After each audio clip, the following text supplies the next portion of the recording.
in, just dive bomb how tears you over and over and over. Just plays really, really aggressive. Doesn't allow you to kind of catch your bearings, and I think that can be a good thing. So we'll have to wait and see how they decide to play it. I think going after the Warlock is not necessarily ideal on this map. Being able to jump off the side and portal back up to the boxes, I think is quite strong defense. So I do wonder what Real is going to do here. They talked about how, they're masters of coming up with strategies on the fly. We'll have to see what strategy they come up with here for game number 2, as I feel like that was a really dominating game for TY on the Grand. Yeah, let's see what they can get done here. This map definitely Z-axis advantage to the Warlock with the demonic circle, so he's likely not going to be a great target. I'm kind of thinking this might be like a feral shaman game possibly. And maybe they put some CC into the Warlock and just crowd control the DPS and go after the healer. It's a strategy you can do as jungle. I think it's actually pretty effective.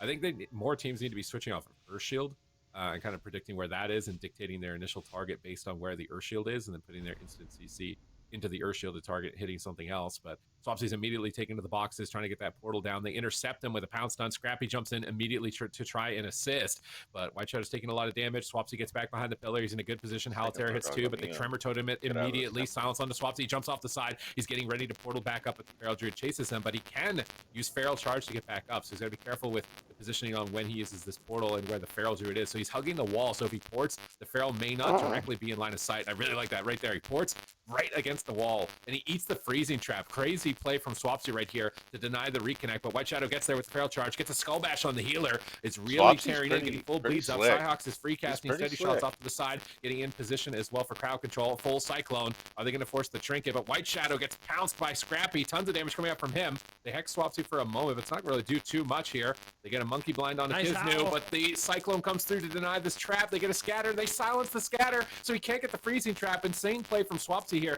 in this position. Now he's going to have to do that same idea with hugging the pillars so that the Feral can't immediately Feral Charge here. Another freezing trap attempt comes through, and this one lands out of the bash onto Kisnu, and Swapsy ports immediately line of sighting the Feral Druid. Dots are not on the Feral, though. He jumps up to the Shaman instead to reconnect to the Warlock. Nice awareness from White Shadow, but they need to get dots on him. They got an Agony. They're trying to get an Unstable Affliction, but it's so difficult with the pillar. Just line of sighting him over and over. They silence the Unstable Affliction. They're really locking Swapsy down. If you stop all the Unstable Afflictions, your Shaman can just spam the spell, and it's very easy to heal. So that's what they're trying to do their best to do, but now he's free casting. He gets 1 UA, I think, onto the Hunter. Big damage onto Cyhawks around the corner. Nerve is struggling. He's afraid of getting spell locked right now. He's just trying to use Riptides, get in line of sight. White Shadow's moving over. They might be going after Kisnu. Oh, full Steady dot on shots. Nerve. Big swap. Trouble. He's easily going to go down here. I think Silence has got Spirit Link I Totem, but the think whole team is Swapsy's dying. team is Halter just hits the whole team dominating again. this other He drops team. the Tremor Totem and manages to get back to the pillar, but he gets coiled off Yeah, of it. That 'cause coil I pathing knew into a what Feral Root Charge from Scrappy, and he is tearing in. Nerve manages to hold on with the Spirit Link Totem. I thought Crazy he was gonna swap onto the Shaman. Spirit Amazing Link. recovery by Nerve, and they have no I pressure didn't on know the he side had of that Real. up. I wasn't paying Yeah, this attention. is not looking good. Nerve could easily fall at any moment. Swapsy's all over him. He's got the spell lock available if he does need it. Nerve trying to run. It looks like he just spilled for the UA. Haunt drains soul onto Nerve, but looks like he will get away. The blanket silence coming in from Swapsy is not enough to take it down. He just goes for the UA dispel as well. And somehow, some way, Real is still in this, but a full Cyclone lands. Now it's going to be Psy, Ox, and White Shadows that are both rotting down. This Hunter could be in a lot of trouble. There's no deterrence. He goes for the feigned death, but that is it. He goes down. TY, game number 2, looking dominant once again. Even on Dalaran Sewers, I think Swapsy had a field day, doing a really good job landing those clutch Howl of Terrors, doing a great job of jumping off the side and portaling back up when he needed to, connecting the soul swaps with the coils, with those swaps onto the Shaman, and just overall looked like a really one-sided game. They had no pressure on this map whatsoever. Swapsy's positioning was insane to avoid the Feral reconnects, and then when he finally got open and was free, he got pressure on the Shaman. So he really did a good job min-maxing every single situation that he was in. It's really important that you can switch your gameplay depending on the strategy that's thrown at you. When you're the target, you're Swapsy playing is one of defense, the you focus on fastest avoidance and stopping crowd control. reactors. And then as soon as the team switches their strategy, I've you're no longer seen. the target. You can get pressure. You have to flip the switch, go aggressive, and then get these crowd control chains and swaps onto the healer. And then you're able to get a ton of pressure, basically just triple kill the whole team and put them in such a rough position. So Dalaran didn't look good at all. I really can't imagine that we're going to be seeing Dalaran again. I I'm not hate seeing that one Blades too. either. There's no way. It's like, where do you... Ruins? Ruins the only map they can play? It's like Nagrand and Ruins, I guess. Dalaran, I just feel like any map that has a Z access that allows Swapsy to just portal up and down is just, it's too good for the Warlock. It just makes it really difficult for them to take him down. So I do think it's likely going to be a Ruins of Lordaeron angle, unless they want to go back to Nagrand. I kind of want them to play more all in. I feel like they're trying to play like a mid-range game, like a safe game. They're not committing all in, and they want to play like a standard match. But I feel like against these slow dot comps, that almost never works. It's like playing into their strengths, where you're just slowly getting dotted up and getting whittled down over the process of the game. You really need pressure and momentum, and put them on the back foot so they can't get you in a position where you're fully dotted. But they're avoiding Runes of Lordaeron entirely, so they think that map is actually worse than Dalaran. As we're going back to Nagrand Arena now for them on match point. Last game was easily their worst game in terms of performance. They just got nothing going on their side. Also, a big advantage, I think, with the tournament realm compared to like live servers is that the Warlocks can play Dwarf. I think Swapsy is playing. He might not be, He's human. but you can play Dwarf in these situations, and it can actually be really effective. It's basically like an entire go. You can use a stone form to remove the rip, and you can stop an entire go. I remember Warlocks doing that before, so if Swapsy even feels like he needs to do that, he could switch to Dwarf in a matchup like this with how many Feral Druids are in the lower bracket. That's crazy that they we'll just switch keep in mind, if you do want to check out their gear, it's going to be awc.gcd.tv. I mean, and of course, if I do that, I have to pay for it. Talents, but they glyphs, can do it like instantly and be like, it's "Oh yeah, an that's amazing cool. Here you go." resource. If you are interested in Kata PvP, You want to be a to human see, now? you know, Be a what some of human these now. top players are running in full gear, because I know there's still a lot of people playing right now. A lot of people trying to figure out what their best gear pieces are, so you can see exactly what these tournament players are running if you are interested. But yeah, just taking a look at Swapsy's gear, it's just resilience everywhere. So he's playing the Dark Moon card Volcano, but other than that, it's just Resil gems, Dark Resil Moon Volcano card. I need to get that so bad. Mode as he realizes he's going to be the main target in most of these games. Yeah, just survive, and you're going to win with pressure. Is the side of TY. Survive, stop CC, get dots out, make some swaps with the Shaman. Make sure you're sniping the Healing Stream totems. Try not to attack the Air Shield too much. But with triple pressure, it's going to be really tough for the jungle to recover. On the side of the jungle, I want to see them play a game where they kind of just all in the Shaman, possibly. Like if he doesn't have Earth Shield, just start on Shaman and maybe CC the DPS more and focus on turning down the healer, because this standard match that they're playing right now, it seems like Swapsy's more than prepared to deal with it. Yeah, definitely. All right, we're going to be getting into this potential final game of this elimination series between Real and TY.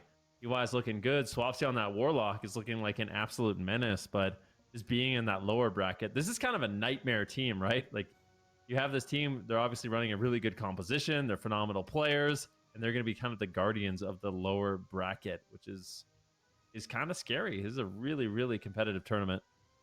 All right, let's see what they can do here. Swapsy's also trying to make like a return to glory, I feel like, in competitive. I think that's kind of redundant, really. I mean, have a good showing, if you're not, if it's a tournament and it's not competitive, what is it? You know what I mean? Like a triple BlizzCon champion back to back. So he's having a solid performance in this matchup. He knows exactly what needs to be done. I know what he was trying to say, but every just turn kind in of position, I don't know. And Maybe that's turning the just switch funny to to me. offense exactly when he needs to. So definitely a great performance so far from the side of TY. It's up to Real to make some adaptations here in terms of their strategy, maybe a target adaptation. Something needs to change, because what they've been doing is not working, and now they're facing elimination as the gates are about to open. All right, here we go. 14 seconds left, and we're getting into this third and potentially final game of this series. TY leading 2-0 over Real. I think both of us want to see Real play this one a little bit more aggressive. Like, if you're playing a conservative strategy against Feral Affliction Warlock in particular, it doesn't seem like it's really going to be working out too well for you. So we need to see them kind of risk it, play aggressive in the match, try to get their crowd control out, and really try to rush someone down. All right, Earth Shield on the Warlock. Pounce on the Shaman. I like this. They're going after the target that doesn't have Earth Shield, but Scrappy is there. He's peeling with the pounce. Silence comes through. They need to get an instant clone as soon as possible from Scrappy, but he gets freezing trapped, and they are just training the blue here as Kisnu has smartly switched his Earth Shield, but he's still just dying through it anyway. Spirit Link Totem has to come down, and the pressure is looking way better for Real, targeting down the Shaman here as they force his major cooldown immediately. Now he's caught into another stun. Still being pressured. If he gets kicked on any of these casts, it could be lights out. Silencing shot. They cycle in the Feral. They force Scrappy's trinket. They're trying to get their feet on the ground and planted to get pressure back against the jungle cleave, but they're getting CC'd so much. Freezing trap on Scrappy now. No dispels from Kisnu. He's trying to move into the middle of the map so that the Warlock and Feral can free cast as much as possible, but that also means the Hunter is going to be able to hit him whenever he wants to here in this position. He's putting a lot of faith in Swapsy and Scrappy to save him as he's trying to cross the map in the midfield at the moment. Howl of Terror is peeling him for the time being, and he's managed to reposition. I think he may have weathered the storm. The team looks so good, and White Shadow is just dying through survival instincts with that silence on the nerve into a full cyclone. Oh my god, how is he not trinketing this? How is he not trinketing? He's so greedy with the trinket right now. Shamans and Cataclysm are so greedy with their mastery. He survives to sit through the clone, but he still has a lot of work to fully recover. Yeah, definitely a really scary position to be in, going for the greater heal, but I think Swapsy's going to be looking to shut that down if he can find a fear. Greater healing wave will land, but Disney still in trouble, goes for the Nature Swiftness, just trying to reposition across the map. He just wants to get the enemy team into the open to allow Swapsy to get those damage over time effects rolling. Howl of Terror potentially coming in here for Swapsy. Is it almost off cooldown? Needs to find those peels. Kiznu's in a lot of trouble. Fear's coming in here from Swapsy, doing the best he can. Finally, a full Cyclone lands onto White Shadows, and that's going to give Kiznu a little bit of time to breathe. Dots coming out for Swapsy. Full Fear here on Sio. Can they get anything onto Nerve? They need to find some crowd control. He's still got his Trinket, a beautiful coil, putting White Shadows behind the pillar. Great setup there by Swapsy, but I think he's going to be able to survive. I love the coil into Feral Bearform route. Onto the Feral dude behind the pillar. They're really putting him behind now. Need to get a UA out as soon as possible onto the Feral. He's Howl of Terror with no UA. That could get dispelled. He's not getting lucky right now. Nerve is just mana tiding behind the pillar, trying to get any amount of mana back that he can, because he's got actually a slight mana lead at this point. If they can stay on target, there's no Trinket. They could win in the next stun. They're CCing up the Feral Druid. Here comes the Monkey Blind. Can they finally finish Kiznu and put a point on the board? They need more CC. Kiznu's taking so much damage. They silence Scrappy, so he can't clone. They stun the healing surge. Swapsy's trying to peel. He gets Windshard on the Fear. Nice shutdown. They trap the Feral. They're going for the win. Can they finish him? They need more damage right now. They have to win on this push. Can they take him out? Greater Healing Wave comes in, and Kiznu tops himself off in the face of death. Now White Shadow is falling behind. Kiznu is trying to cross the map so that he can get to the other pillar and maybe even possibly get away from a drink, but they're still just right on top of him. White Shadow in bear form for a moment. Now back into Cat, trying to stay on target. Mangle Spam. He's got full bleeds up onto the Shaman. It is so much damage. He has to switch to Water Shield. He's trying not to switch to Water Shield and be greedy and just live with passive healing, but that's all he's got is Earth Shield healing at this point. Yeah, he's taking some big bites as well. Fear comes in the nick of time from Swapsy. White Shadow's trying to reconnect. He trinkets. Kiznu could easily fall. The full stun lands. 9 seconds. The damage to put him down. 9 seconds left on that Spirit Link totem. He just has to hold on a little bit longer. It looks like he will. Just looking like an unkillable wall here in this game. I cannot believe that they let him get away. 10% health behind the pillar. Nerve is completely out of mana. TY is looking like they might just win this game. Spirit Link Totem drops down. Kiznu has his available if he needs it, and I think TY have done it. They've weathered the storm. They have all 3 members rotting down. This is looking good for them. Yeah, bleeds are out. No survival instincts for 20 seconds here. Kiznu into a pounce. He's got Trinket Link. He's got mana to do it, but Scrappy's in a clone. White Shadow could just die to Swapsy. Nerve is trying to drink. Frenzied Regen. It's such low health. Howl of Terror behind the pillar. Swapsy setting up for the kill. Haunt into Drain Life here in a moment. Maybe even Drain Soul if he gets a little bit lower. Soul swapping the full row of dots over. Fell Flame refreshing. He's right on top of White Shadow with that Shadow Flame trying to snare him, trying to prevent his escape. Nerves into a full clone. No Trinket. I think that's it. It's KO TY 3-0. Yeah. I mean, that was a very close game, and I feel like Real, they had the right idea in this last game. Just go all in on the Shaman, try to get crowd control on the DPS, and it almost paid off for them. I mean, they had him down to 10% health. He just casted the Greater Healing Wave in his face, in their face, and just went from 10% health to 100. That bought him enough time to get that Spirit Link Totem back and get a little bit more comfortable in the match. But it's a really risky strategy, right? If you're leaving Scrappy and Swapsy open, they are inevitably going to get that pressure rolling, but I do think that that was the best game we saw from Real. Definitely. Yeah, they're trying to get back a hold of something. Because I mean, targets at certain points. Like the other team in is that position just where he's totally in. Maybe you just CC dominating with the Earth Shield and then hit something else. Because Swapsy's like out they're of range basically of doing whatever they want. Unless he relayed it, I don't even know if he did even bothered to relay. Oh, look, it. I got a helm. I think maybe CCing the Shaman when he's got Earth Shield. That's the only healing that he's got, and then switching targets to the Warlock when he's out of range of his port would probably be the next adaptation that I would have liked to have seen from this game. But Swapsy easily carrying here if they left him open. 1.5 million damage over the competition. I just go right into it. His team's dreams Not alive here in the lower bracket. He gets no second chances throughout this entire tournament, and the upper bracket is just as scary as the lower side. A lot of Death Knights on this top side, a lot of Rogue Mages on this top side. Yep, most definitely. We're heading out from the lower bracket into the upper. So these teams are going to be nice and prepared. They've had 2 series before heading into this. And then we're going to start moving some teams onto Championship Sunday as well. It's going to be DXB versus No Tears, Just Dreams, Ben, for the first upper bracket series here in the EU region. Yeah, I'm curious to see how this one does play out. It's not a matchup I'm super familiar with, but I mean, these are very popular compositions from Cataclysm, right? You've got the Rogue Mage Priest, and then, of course, you have the Hunter, Unholy Death Knight, Resto Shaman. I think No Tears to Streams also plays the Holy Paladin, so it is Jim. Jim. I think I'm surprised we haven't seen a Holy Paladin. He's the only one playing Holy Paladin potentially here, and that was the composition that actually won the Cataclysm BlizzCon, right? Jung Yup playing the Hunter, DK, Holy Paladin. We'll see if they can kind of continue. That's what I'm saying. You double plate like that. I am really curious to see how it plays out because I think that is just one of those comps. It's unrelenting pressure with the Death Knight and the Hunter. You have the Paladin backing him up, as well as the rest of them when they need it. I'm curious to see how RMP does do. Yeah, I am as well, for sure. And we'll have to find out. We're going to head to a break. When we get there, it's going to be DXB versus No Tears, Just Dreams coming up next versus DXB. Before that, though, I believe we're going to be doing another spell guessing series as well. Oh, You geez. guys know the drill. We're heading into some Cataclysm spells. So if you guys know all of your Cataclysm spell book, you got that Those spells memorized, definitely anyways. play along with us. I saw What I is saw a this? comment in chat last time we did this, like, if you know this, you need to go outside more. But listen, we're World of Warcraft players. We're all here to say the same thing. Oh, And here's the God. first one. Increase stamina. All party and raid Okay. members by 585. It has a cooldown of something minutes. It's learned at level 85. If that gives this away, I'm thinking it's either a warrior ability, I don't know. priest ability. I don't know. That's what It's, they I want you to think it's. think. It still I increased think it's one stamina of those in ones where you like. Kata still. I Commanding shout. think. Increased stamina. What? What is that? That's Is a that an bait. ability? That's got to be bait. There's no way, right? That has to be Power bait. word fortitude. There's no way it's Karaji Fortitude. I don't.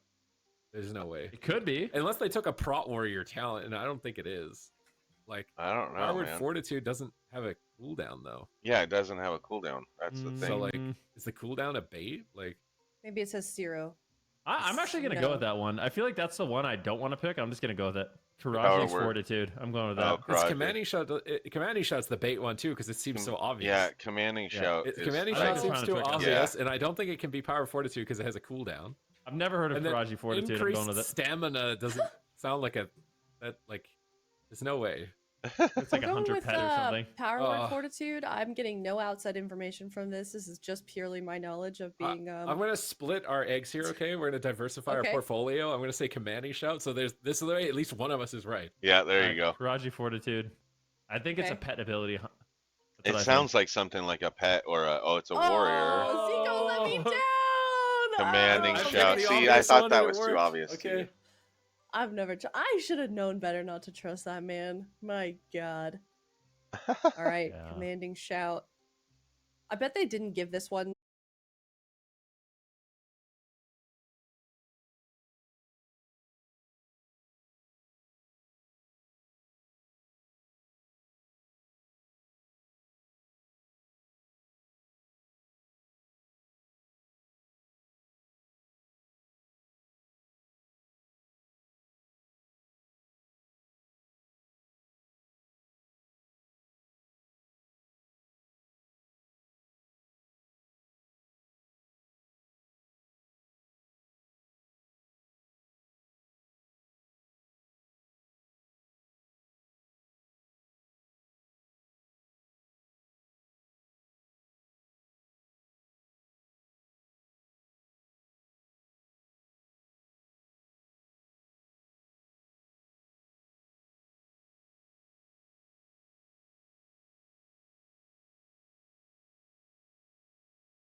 Ooh.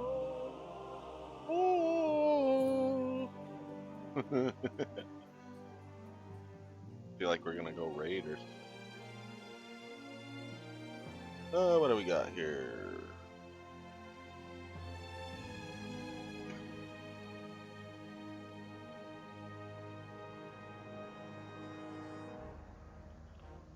All right, works.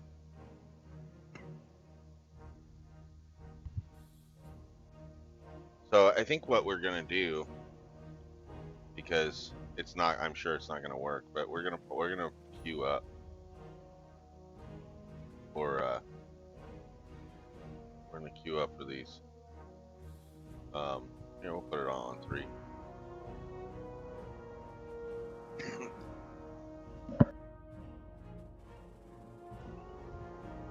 Although if I go in, I'm not healing anybody. I'll heal myself.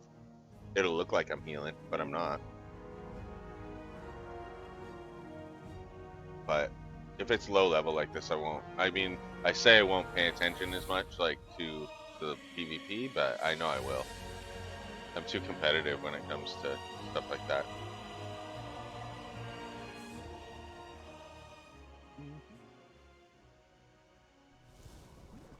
Hello, everybody. Welcome back. We are here in the upper bracket in the European region, and we're going to be seeing some more games here in Cataclysm Classic. We got Zico back, and what's your take on these two teams? We've See, got they DXB, switch No them out. Tears, That way Just they can have Dreams. a It break, sounds like do whatever they potentially we want to could do. get almost a mirror. Oh no, I don't think we're getting a mirror. I'll bet I you. think we're I'll bet you $1 getting, million that Zico it could gets be his eyebrows RMP done. from DXB. If he doesn't That's get their his main eyebrows comp, and then done, it could I be, will I shave guess, every hair on my Holy, body. Paladin, DK, Hunter, And or I guess I'll the dress rest of like a Shaman, seal. depending on what they think is better. Like, But I'll have somebody we paint me did as a mention seal. that most of these teams are teams that are playing with with just the one comp. But Yep. DXB actually has been experimenting a little bit with other comps. Oh. So I have seen them practice a lot of RLS. Now, I don't know how good RLS is into PHDK, but I feel like any mage-based comp into PHDK is not that fun. It tends to be a very short game. So there's some options here for DXB, Yeah. but you know, with their RMP kind of expertise, they might just like start off with that. I like it. We're seeing the classic arena composition in classic World of Warcraft. We'll see how it works out for them. Like I said, upper bracket, it's best of 5 still as well. DXB versus No Tears, Just Dreams facing off in game number 1, Sifties.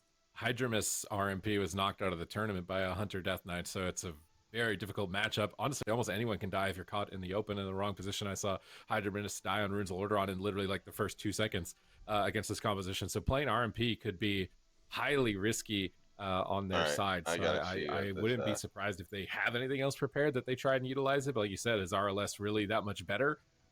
It seems like any sort of caster is going to have a really tough time dealing with this. I'm not imagining they're going to opt for Holy Paladin on the Hunter Death Knight if they have Resto Shaman. I feel like that could actually be an opening if they have a Paladin for Mage CC as opposed to the Shaman. So they may not do that. But if Paladin's all they've got is the main comp, then maybe they will. They actually have a Priest. They're not playing a Shaman or a Paladin. They're going to be running a Priest with Master Spell. So you thought the Mage died fast before. Yeah. Died really fast this time around with a Priest. This is a Mage Slayer comp right here. And I don't know, man. It's going to be all about the opener. It's going to be all about who gets a better opener. I think laners usually rocks a decent amount of PvE gear. We'll see what he decided to roll with for this matchup. Presumably some trinkets at least coming out for laners on that Frost Mage. I remember it's going to be all about this retail opener. If they on my get a good stream, opener, this that little could be, robot chicken that thing. really is everything. They got a This sap into DK here, but 00X09. not able to You find can get anything him in onto the Priest just yet. as a Look at pet. that, come back here. Ooh, almost got Avizura out right there, but And then you have to Avizura battle. gets You have triple to DR battle and him they're just to gonna get go Garrett and Nova, he's but freaking oh hard. my You got the goodness, AMS up. beautiful Sorry. dispel. Anyway. We got a nice AMS because of that, and now the Little bit of DK retail is going to be here, like- completely fine. No, they're going to continue the chain here. Big damage. All these DK can get any crowd control onto the Priest. They get a full sheep. Trap connects onto Geku, but Love Numb in a lot of trouble. The Priest actually had to trinket there outside of the blind. He gets fully counterspelled. If they just blind the Priest, they've already won the game on the side of RMP, I feel like. Yeah, they don't have blind anymore, actually. The Lichborn Death Coil healing was a lot also, but a kidney shot, no trinket. Avizura steps over to reconnect. Garrote, can they finish him? He's got Icebound Fortitude. He manages to trinket and drop down the zone, but he gets feared out of the zone. Insane fear behind the pillar! And they snipe him around the corner. And they say, counter comp? What do you mean? They just made that look easy on the side of DXB. That was, I mean, but let's be honest, that was a little bit lucky fear pattern, but my goodness, that was a beautiful fear on the trinket there of the DK. That was a good opportunity. The DK actually, I think, did a bit of a mistake there. He could have icebounded the stun, and then he would have had his trinket for the fear, but a lot of pressure. Like we said, it's all about that opener. If the PHDK gets a good opener on the mage, all of a sudden it's going to look completely different, but here, they were able to get the Trinket of the Priest. Beautiful counterspell landed there by laners. The pain suppression, the trap. And then this was actually a little bit earlier before that. I can see them extending the CC chain there with the smoke bomb. But I don't actually see what happened to Avizura's blind in this match. He's already used it here. But they do manage to get the sheep onto the Priest, get the Trinket, get the counterspell. And at this point, they just need to get a second smoke bomb. So here, Avizura shadow steps over, redirects kidney shots the priest to deny the master spell. Laners gets a couple of heals, then he shadow step back, gets a smoke bomb, and then Love Numb trinkets, and boom! As soon as he trinkets, he gets feared. And if you're the DK, that is the opposite of where you wanted to be feared. Like where the hunter got feared, that's where you wanted to be feared. If you're the DK, so the blind was here. It was right at the opener, that blind. So thank you, production, for that. Appreciate that. My God, they also got block in like the first scatter of the game. So if they just trade a little bit more effectively, I guess he's got Pain Sup is what he's thinking. So he doesn't want to IBF on top of Pain Sup. He actually died through Pain Sup. He died through Pain Sup getting wrapped around the corner. Laner's got so many sheeps. And I don't know if there's really anything they could have done as a team possibly to stop those. I mean, going to the Death Knight, he can't really do much once he's stunned, but it felt like he was getting a lot of free CC. In this matchup specifically, even while being the main target. Now Avizura actually top damage on Rogue, which doesn't happen, I would say, very often, where Rogue gets to be top damage overall. Yeah, the anti-magic shell definitely doing some work there. The anti-magic zone as well towards the end. Definitely negating some of those mage numbers, but I do think Laner's probably wearing... Actually, I'm going to have a look right now and see what Laner's is wearing. He's rocking PvE legs and 4-set PvP gear, so... That's one PV item. And then I'm assuming he's going to have some trinket as well. He's rocking the Thuralian's Mirror. Very nice trinket. And he's rocking the PvP trinket on use. So he's not wearing a lot of PvE gear at all. He's really respecting the damage that this composition here is able to put out. Yeah, see, that's one thing that I struggle with, because the more PvP gear I have, the more resilience I have. It's going to be up to Avizura. I think Avizura actually my runs spell a lot power of goes PvE up, gear on but the flip side. my everything else goes down. I saw a recent so biz list for Avizura, and I think down. half of it was actually just PvE gear. So I kind of struggle with that. Like as I lose, he's rocking PvE I mean, I keep my gear, but he's rocking PvE wrist, cloak, and a trinket. Sounds like he's reading my neck. Thing. Actually, no, he's not rocking the trinket. But he's rocking double ring and neck as well. So Avizura definitely playing a lower side resilience. But that's one of the things about Cataclysm Rogue. You get the double smoke bomb, obviously, and you get combat readiness. So you can kind of choose. So in a matchup like this, Cloak of Shadows is not like that much, you know. It's just if you want to Cloak of Shadows into a vanish and get a clean vanish, that it can be, you know, like super good. But you can just combat readiness and just have a shield wall instead. So Rogues plus recuperate makes them pretty tanky target this expansion, which allows them to have more PV gear. And we're going to see the priest locked in again. Yeah, locking it in with confidence here. Runes of Lordaeron, not a lot of places to hide. I kind of feel like with the PhDK, I don't kind of like the Death priest. Knight I'd be comps tend to play surprised to better see the more you turn your brain off. Like I feel like they were trying to be really tactical. Like I don't want to overlap this. You use pain suppression. I'll be greedy, but it's like, nah, I'm gonna stun. I'm just IBFing first global. Like I'm just gonna connect damage and run them over. You just chain, CC breaks and stay on target. I almost feel like being more aggressive and playing a little bit less strategically is actually better.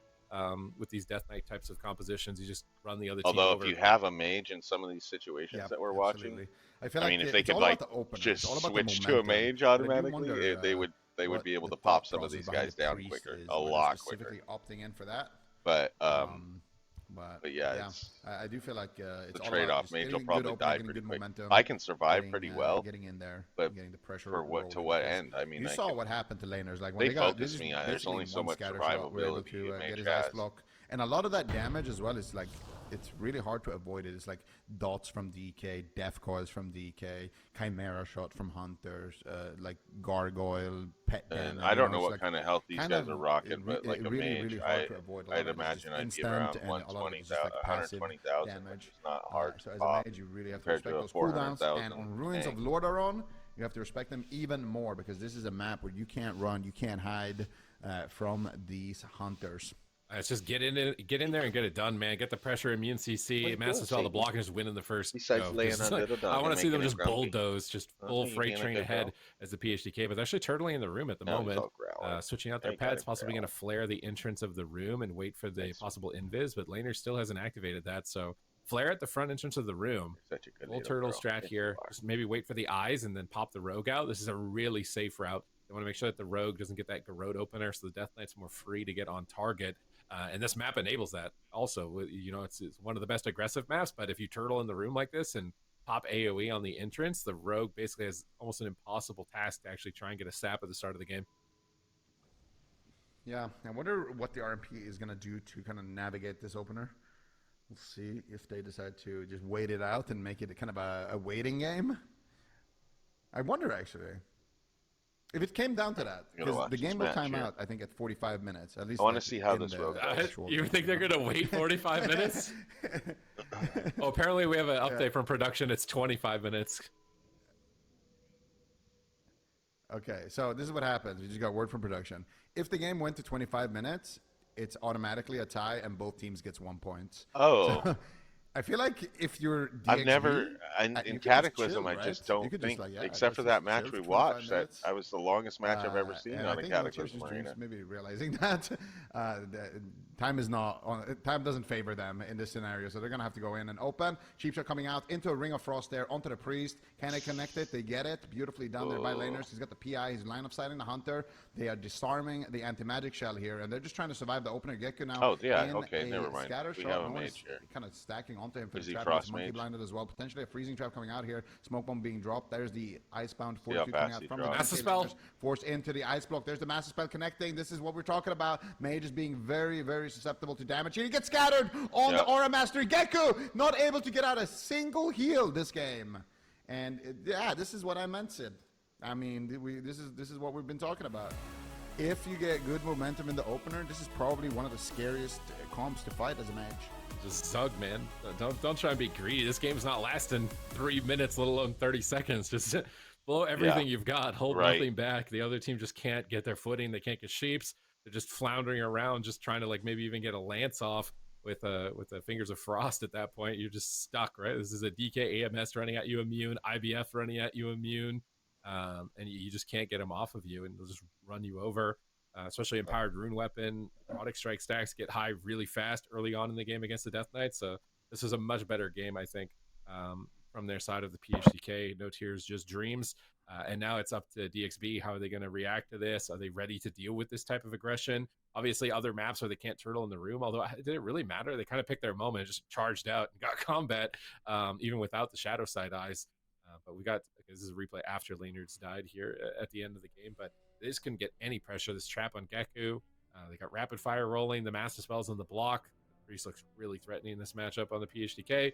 And Death Knight just keeps charging in. He's got Lich up if he needs to Death Coil heal. They have pain suppression still, which they can use at this point. Like, they still got way more gas in the tank. And then pain suppression would buy time for AMS to come off cooldown. And if you dark sim an ice block as well, like if you know, like, hey, this mage is like 20%, he's gonna have to block, you dark sim a block, then you get a block as well. Yeah, this was way better. Love Numb got way more damage out with this type of aggression, and they couldn't get any CC either. Laners just could never get in the spot to get CC. The biggest thing for me was that they got the scatter shot. So Sniping did a really good job there at the end of that replay. He used his readiness, which resets basically everything for him, and it allowed him to go for a second DR scatter shot on that Aura Mastery healing. So Priests, when they activate their inner focus, they get immunity to silence. So Gekko's plan was to, sit through the trap, and then go for a aura mastery, big heal, big flash of light. That also has increased crit chance onto his mage, which probably would top him. But you got half scatter shot. You got readiness, half scatter shot, and these are the kind of plays that me and Super G has been talking about, right? That is the maximum Zug play you could make, right? You just readiness instantly, 5 seconds into the game, DR scatter shot, send the spell book, and a lot of the time the mage is just going to be dead on the floor, you know. So I like that coming in from Snipin, who is the hunter on this team. And also for the RMP, I feel like for them, they really need to get that initial pressure extended. I feel like they got the cheap shot, they got the ring, but they need more out of that. They need maybe a smoke bomb or a blind or a sap into a blind, you know, or a redirect kidney or something, because they only got that AMS, and then the DK was on top of the mage, and they had no more CC, and then the DK could just do whatever he wanted. I think also like an early bomb on the DK gives the mage like line of sight from the hunter also, if the mage is inside of the bomb. So it's like a 2-for-1. You stop the hunter damage, and you stop healing and coming on the Death Knight. So the early bomb in the Grand was really good, and then this map I don't think we saw a bomb at that point in the game. So maybe it's because he was waiting for Icebound, but again, it's one of those things where it's like you kind of just send it even if he Icebounds, like just keep him snared in it, and just provide the line of sight from the hunter with it almost, if anything, because it's such a fast game. You don't there's no like surviving and then living this go, and then no, you're gonna just win while the wave is coming at you. I don't think the RMP is gonna have an easy time resetting whatsoever if the BHGK is gas pedaling as hard as they do. Yeah, they're definitely built to win or lose in 1 minute. You know, like that's the interesting thing, right? Because we have 2 RMPs and 2 PhDKs so I want to watch in this the match. top bracket. So that's the other why I'm kind of waiting. PhDK, their name is of course Pump or Be Pumped. So and that really, the last one went I feel like pretty that fast. really kind of so we got a Frost mage, explains right? Is that what I'm seeing? Yeah, he's got a in Frost its armor essence. You either pump or Doesn't you he get have a pumped. little You have a minute, pet and that's it. that follows Go him in, around? send your cooldowns, and try to make it happen. Try to get some clutch CC chains.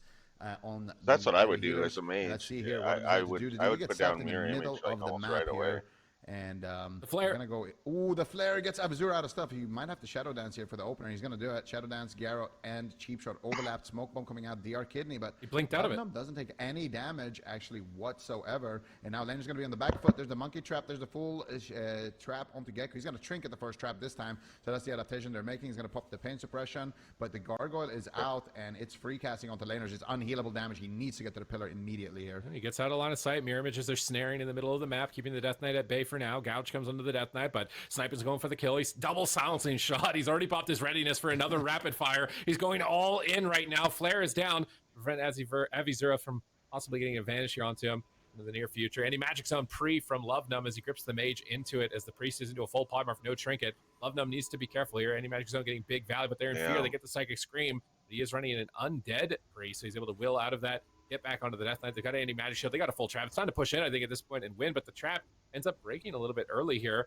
Jamusa's trying to get in there, but he gets Frost Nova. He's going to dispel, move back behind the pillar. Andy Magic's shield comes out from Love Numb immediately after the cheap shot, but Laners is having great positioning at the moment. Back behind the pillar, they swap to Avizura. Immediately pops combat readiness to start stacking that shield wall and reduce the damage. He's going to be an absolute tank. They want to bait damage onto the rogue here. And Laners is now getting aggressive, a lot of CC moving in. They still got 2 blocks in this position. If they can stop the mass dispels, he blinks in for a deep freeze. Is he going to get the Ring of Frost? Ring of Frost, I think, is about to connect here. They get Psychic Scream as well. Kidney shot onto the Death Knight. They might be able to turn this around, but the pet stun during the kidney shot stopped all the damage from Laners in that position. Silence into scatter. Sniping still trying to stay aggressive onto the mage here, trying to force an ice block. Is he going to get a big crit? Laners line of sights disengage aggressively from the hunter to stay on top of the mage. Polymorphs are coming through. They managed to stop this one. Jamusa needs to get in position, maybe for a Psychic Scream. They're stacked up, but another deep freeze, no trinket. Smoke Bomb comes down as well. Avizura tries to eat the freezing trap, but he doesn't get it. Gecko has no trinket. Ice Block gets Master Spell. Laners is in trouble. 2 seconds left on the Ice Block. He's going into a full fear, I think, possibly here. Oh, a double fear coming up from Jamusa. And Laners, if they connect at all, there should be almost no way that he survives. He's right there on the corner of the pillar. He's trying to get around it as soon as possible to the line of sight, but he gets gripped into the middle of the map, and now Gecko pops Power Infusion to go for a big penance to try and save him, but he gets silenced on it, and this just damage is endless at the moment on the Laners. He's trying to get back behind the pillar with the Ice Barrier, with the Mana Shield, doing whatever he can towards the tail end of the Strangulate, and somehow, some way is at least still alive. Oh my goodness, Jamusa. No, he doesn't get the fear onto Geku. Geku somehow dodged it right there. And that is the only reason why Laners is still in the game. And now Geku could actually go for his own fear with Jamusa not having that available. Avzura, though, with no shield wall, he's going to have to trinket a pet stun just to try to get around the corner. Sniping is really doing a lot of damage now on that Hunter, getting on top of the enemy team. They have the fear. They need to send it. There it is. Fear onto sniping. They get the counterspell onto Jamusa. Do they have a deep freeze or something? Doesn't look like it there. Finally, the deep freeze connecting onto Jamusa into the half ring of frost. And that's going to be a little bit more CC here. Lovenum could be in trouble. Do they have any more follow-up? It doesn't look like they're going to find any more, but they have good damage here still onto Lovenum. Triple DR ring actually proccing there on the priest. I don't know if he stayed around there, if he got Nova or something, but Lovenum is taking tremendous damage, but the Lichborn comes out. Counterspell onto the healer. Lovenum could just go down here, but the Lichborn self-healing is good. Can he stay alive? One more second for the anti-magic shell. He's got Death Pact as well. There's no way Lovenum dies here. Lane is realizing the situation, going for the Evocate. Yeah, here no. comes the second Gargoyle, though. I don't think I've even seen a second Gargoyle anytime I've played against the DK. How Readiness is DXB too. going to navigate this? Right. Readiness and rapid fire. He's got 2 rapid fires back to back on the side of Snipe in here in this position. They drop down the barrier for There's the laners. gargoyle. No ice blocks remaining. The pet stun the rogue, denying some damage, but his Shadow Dance actually comes up in 2 seconds, and they don't have pet stun to peel it. Scatter shot, double fear from Jamusa. No trinket for Geku. Laners is getting fear, but it's actually out of line of sight of the Hunter. So unlucky fear pathing. He's trying to wing clip, possibly freezing trap out. Nice combo from sniping, and Laners does nothing here. He's desperate to stay alive. Pain suppression needs to be enough. He's dying through it. Avizur is garroting the Death Knight, trying to limit his damage as much as possible, but a freezing Oh trap my God. lands out of the scatter, and Laners blinks around the corner. Is he actually going to survive again with Mana Shield, Ice Barrier, every single thing but the kitchen sink? They grip Laners to try and cross, and he manages to get unsnared and back behind the pillar. I can't believe it. No, the Death Coil snipes He him 1 second almost before had the it. blind could come Almost onto the had it. Death Knight, and Laners will be going down, and now DXB It's like facing I that, know. potentially going down to the lower I'm sorry, bracket. but I'm pretty sure that the Dude, left sniping at the team's end gonna of this lose, game. right? Dude, DXB. Hunter in Kata seems so fun, man. but, This guy is man. just dominating, man. He's just running around, just doing whatever he wants. He's just, my goodness, did you see that? Yeah, This guy, Hunters. It does so seem like they do Geku a lot of got whatever they feared, want in And then he battlegrounds. wing and stuff. clipped then he wing clipped Geku, and then he lands a trap. Then he readinesses, traps him again out of the trap. Then he scatter shots him. Then he silent shots him, and then they kill the mage. Like what? What do you do to that? Like what do you do Yeah, to a hunter? exactly. Look right here. Geku gets feared, wing clip, and then full trap. Readiness. Time to blast. Yeah, Silence yeah. mage, Gets a silent readiness. shot. Get everything on Silence CD. mage. Yeah. And then look at the trap. Oh, trap into trap. Oh, you couldn't see it there, but he trapped into trap into like triple DR scatter into monkey blind right there, and then like Laners is he's just out. Like he's actually just out. Oh my god. Even if he didn't die to that death coil, that pet is enraged, and it does so much damage when it's enraged, and it lasts for like 30 seconds also. So even though that death coil was ultimately finished him, I don't think he was living much longer. And they actually oomed the PHDK. I actually can't believe RMP oomed the PHDK. That's literally wild right here on their side. They're actually maybe close to winning just on mana and pressure. Maybe they should swap Hunter when he's like he's double ready. He's readiness offensive. He has no trinket. Like, is Hunter at all a target in this matchup when he's doing this and he's disengaging on top of the mage? All right, back to Yeah, no, I think. Well, the problem with Hunter is, first of all, he's orc, but also he's. It's really hard for the rogue to connect the hunter. Every single time I play with a rogue and I tell them, "Let's kill the hunter, let's kill the hunter," they're always crying. They're like, "I'm not playing the game, dude. I'm just rooted. I'm just in a snake trap route. I'm just getting kited. I can't reach him." So I do feel like the hunter is a good target, but it has to be very precise, right? He has to have maybe no trinket, be out of position, and then there's also the problem with the roar of sacrifice. Well, hunters, right? Because in I this can. matchup, I mean, they didn't have the best opener. They had to open with a Garrote cheap shot right away because Avzura got taken out after he got the sap.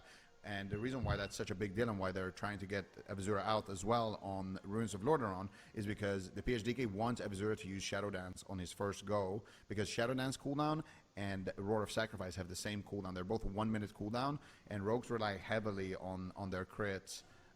So does Frost Mage. So if you can line it up with the Shadow Dance, it's gonna negate a lot of the rogue's damage. So you kind of want to do the first go without the Shadow Dance, so you can kind of desync them, or CC the monkey, so you can desync them at least. All right, not a good start Yeah, here for see. DXB.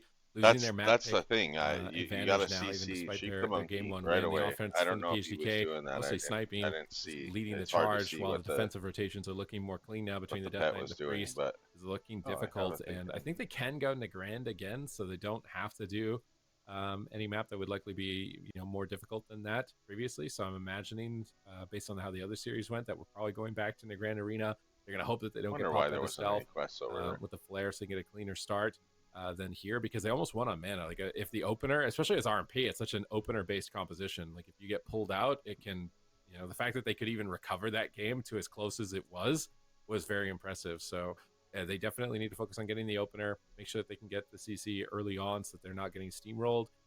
But Laner's defense looked really good also. I really liked his positioning. Just every single global usage is blink positioning as well. I just think that exactly I when he's just going to be think able to that blink it's around the corner. too much Because when you're damage snared for and you can't move, like it's between really tough to the position and make priest sure and the the blink mage to lands in a try to spot where you're actually going to be able to get out of line of sight without getting clipped and taken down. So very impressive play from them so far. What's interesting also is the next series in this upper bracket. I think it's going to be a very similar matchup, if not an identical matchup. So this is giving a lot of intel to other teams as well, as far as possible strategies or how aggressive does each player need to play. What can they get away with? Can the hunter deterrence offensively to avoid CC? Holy crap, there's all and these then just ones use right readiness to prep everything offensively. This is a ton of information for all of the teams in the upper bracket. I do think the next PHDK is with a paladin, but yeah, it's still good knowledge that you can kind of gather from these games, kind of seeing how they go. But DXP has an option available, and I'm considering if they may be bringing it out, because I'm not 100% certain on this, but I do feel like, at least like recalling from memory, that Warlock comps just always was so good into Hunters. And they do have RLS. Of course, it's going to be a little bit alty territory.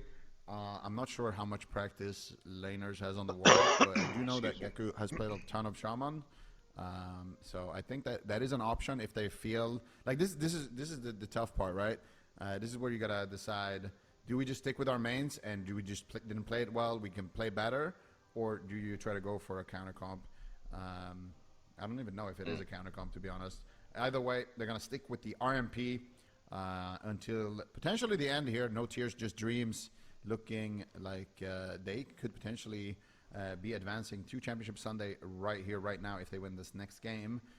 DXB still have a bit of a road ahead of them here, but at least they have a good map now to work with, so at least that's going to work in their favor. Yeah. I think Gecko also in that game got like a death on the trap. At one point I was trying to figure out what broke it. I think he might have actually just deathed the freezing trap. So even with all these insane plays stacking up, still not enough. They're going to need more if they want to stay in this upper bracket, get to Championship Sunday on that top 6 or top 4, I think, at that point for their team. So really important game here. They can't afford to get pulled out of stealth. Obviously, Sniping's going to be trying to predict that flare, and usually you can time it around the sap. Usually when a target gets sapped, the rogue obviously needs to be near that target. So if you time your AoE near it right when the sap happens, you can almost immediately pop the rogue. He timed it, I think, on a resap. It was like the sap was about to end, and he reflared right when he anticipated Avizur to open, and managed just to clip him with it. So it's going to be a bit of a mind game for both sides. It's very important. It could decide the entire game right here, the entire series, if DXP don't get a good opener. All right, let's see if they can do it. DXP here need to kind of find their composure again that we saw in game number 1, as they are currently on match point here in this upper bracket game. No Tears, Just Dreams right now. Their dreams could become reality if they can get one more win. It's all about the opener. You're so can they funny. get Avizur out of stuff? Can they force him to trade out early Shadow Dance? Can they sing the roar with Shadow Dance? Can they deny the CC Let's chains? see. And can they survive the ghosts? Here we go. Love Numb charging in, looking for the Death and Decay. Immediately, Garrett coming out here for Avizura into the gouge, and he has Find Weakness, so he's not going to need to Shadow Dance here. They're actually going to go after the Hunter. Redirect Kidney Shot onto Sniping. Laners gets gripped back. They land the full Ring of Frost there onto the Priest, into the Counterspell there as well. They do force out the Deterrence. Not sure if he used that Roar of Sacrifice there in that chain as well, but nice blind onto Jamusa.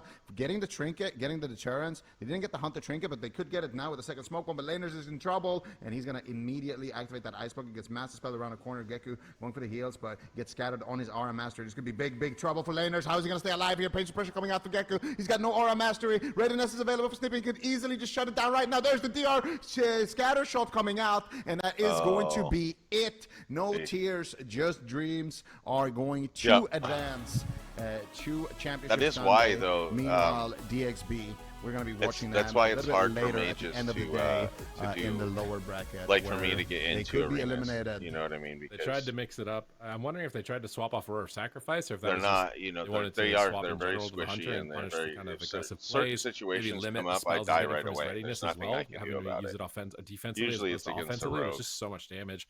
But Gets scattered. They're on top of him, trying to eat the trap. He trinkets it. It doesn't even matter. He dies to paints up, dies to the priest trinket. yeah, so it's like Not it able makes to it hard survive the to opening pressure, even going on to the Hunter. you know, climb this the time ladder, around, as or if you opposed to have the like Death Knight. multiple It seems team like comps, this maybe matchup it's is gonna be better. really But hard. they usually for tend to rogue go mage for like priest. It's a gonna be mage comping first every or rogue mage whatever, priest, I try think, and pop the almost at every cooldowns. turn. And now we got another one in the upper side. Can somebody figure out the strat that's going to be necessary to be able to overcome this composition, or is it just going to be a PhDK mirror in the European region? Might just be a PhDK mirror. I don't know. There's a lot of comps still in the tournament, but no tears, just dreams. Definitely looking scary. Look at sniping here, trinketing out, getting aggressive. Gets the DR scatter shot right there, and defensive smoke bomb from F0 is not going to be enough. And I really feel like anytime. So this is my personal kind of just experience versus DKs. Anytime Gargoyle gets popped, you just have to try to slow it and just get around the pillar. Get the pillar as soon as possible. There's no way you can outtrade a DK with Gargoyle up. Look at that DK damage. 193 big ones right there. And I bet half of that at least is probably from the Gargoyle. Yep, you're gonna get blown away easily here. Not to mention also just a Hunter on top of that. But your silencing shot. Yeah, I think you had to trinket a silencing shot. Like it's so much pressure, so much CC preventing you from navigating around. So it's a lot to deal with in a small amount of time. While you're also thinking about who are you attacking, who are you trying to kill, because just surviving is likely not going to be enough. Yeah, it's the same thing in Battlegrounds. If a DK, if you see Very scary when you got all that mounting on top of you all at once. So a gargoyle come up, it's unfortunately, better a to just DXB knocked out get away of from him. the And upper bracket. the thing But is, like you with guys the already mage, that mentioned, they're means down you there need to in be the extra lower far away final or the because lower quarters, so they've got a chance to they battle have back enough out. But cooldowns to it's counter getting your scary. cooldowns. It gets scary and every if single they, week we do at one the of end these of because the these teams are showdown, if you're just next to that him, good. So they're going to be you're facing gonna off die. against you, Mech Cleave, later on today. If you No end Tears up Just being Dreams moving on 5, to 10 feet Championship away from Sunday. him, That just means we're barely out here of his in the like upper bracket for other another game, stuff's Pump or range, Be Pumped then versus then the you can get Workshop. away and get Super back Tease, into I think and you mentioned reset. a little But bit, but what do you make of this series? Who do you feel it's like is really the most not a favored good in this one situation. to face off against No Tears Just Dreams? Do you want to see a mirror? I mean, I don't. What does a PhDK mirror even look like? To be honest? I don't know. Is that just zugging the Hunter down? Sounds probably? fun. I'm gonna imagine it's just zugging the Hunter down. And both teams have wildly different healers, so this could be a deciding factor. The priest puts even more pressure on the mage. So if Clyde doesn't have that, now Clyde does multi-class on retail a lot. I don't know how much time he's got to multi-class on Kata, but it seems like Priest is really good in this matchup. So if he has a Disc Priest, and for Kata this, along with are one Ludix of the and top Sylvanas, I think things. that is likely going to be the route they want to go. But it's Shadow Priest, so I don't know how. So legendary have Abby. I don't know how that translates. Also, I want to see that matchup at some point. I'm really what I hoping mean? I that don't they think can Shadow manage to Priest make can it through the full tournament. heal, you know what I mean? So I don't know how come that would at a work out. crossroads for an RMP mirror. Yeah. I feel like that's what's so just fun know about doing these that sort of these it's, one-off you know, tournaments. It considered gets one of the really meta hard to picks. predict just because, not only because it's a meta that you haven't really seen on the broadcast in such a long time, but we're seeing some new compositions, some new rosters come through. So it's really fun to see everything sort of form in place here as we move along in the day. So Pump or Be Pumped, the workshop, that's the series coming up next. Before we head to a break, we're going to do yet another spell guessing segment. Zico, wipe the cheeky grin off of your face. I'm not trusting you ever again. All right, well, guess along with us if you're watching from home on which cataclysm spell you think that this is. Requires Paladin. Okay. Requires Paladin. Is this Blessing of Sacrifice? Blessing of Sacrifice, yeah. It has to be. Right? Wait, what? No, damage which reduces the paladin below 20% health will break the effect. I'm on my pally. I have no idea. Yeah, I didn't know that actually about Sac. Yeah, I think I'm going hard commit, Blessing of Sacrifice. That was my first thought, and it's like when I did math in school, and I would look at a problem, I would instantly get like a number in my head. And if I ever second guessed it, I would always be wrong. But if I just went with the first thing, I was always right. So I'm applying fourth grade math strats right now to this. It's Blessing of Sacrifice. So what you're saying is that you didn't show your work.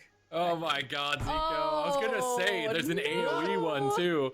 I was gonna say like, is the AOE one still in Canada Divine from Wrath? And then Sacrifice. It's a prot PvE ability. Nobody has this in PvP. I've never seen Now somebody he's use got it, so an I thought they excuse. pruned Now it he's from got Holy an Paladin. excuse, of course. So they gave it. They gave it to Yeah, prot, no, but okay, that's we a got good excuse. He Paladin only Talentry play. I mean, he's a options on this as PvP well. champion, so. Why can I never win at this game? This game is way too hard. Throwing this out here, I'm the only one with a point. Okay, it might have just been out of They're like, hard. process of That's elimination because seriously. I picked one and Ben Doesn't picked one, matter. but I Even the technically still have ones 1 point. on the last one win that I is a thought I win. had, Succeeds, we take not those. on this last one, but the Is last that it stream, for this round? I think that might it be was for like this round. Yep, I I was think way, we're I only was, doing- I was I think off we're by doing one, one. you know, by some No. little There'll be more detail. chances to redeem Second yourself. We got guessing all yourself and weekend stuff. long, and so do these players. It's going to be a long weekend ahead of them if these games continue to be as intense as they had been. So we're going to head to a break. Pump or Be Pump versus the Workshop in an upper bracket series up next after this break. Oh, more WoW music.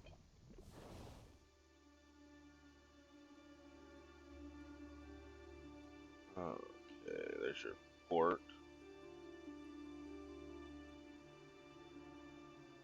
Doesn't seem like it takes any effort to level like in Kata.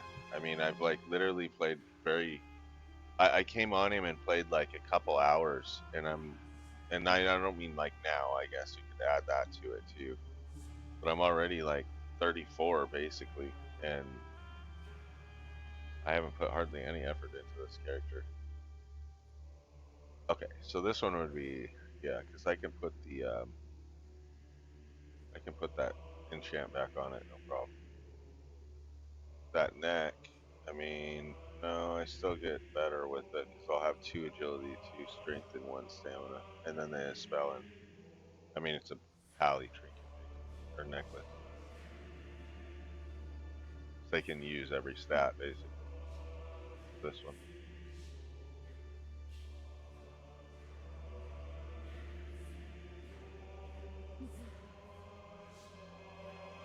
Let me see. Maybe he has. Oh, he doesn't. I was gonna say maybe he has recipes or something.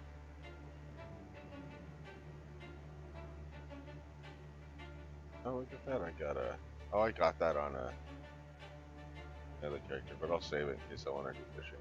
It's always good to save. I mean, because if you do fishing, you might as well have the best pole, or the best pole that there is. Not that this one's the best one, but it's the best one I can get at up to a certain level. And then I think they get hard to hit, if I'm not mistaken. Why is this? This is a gray. What did I just get? This thing here? Yeah.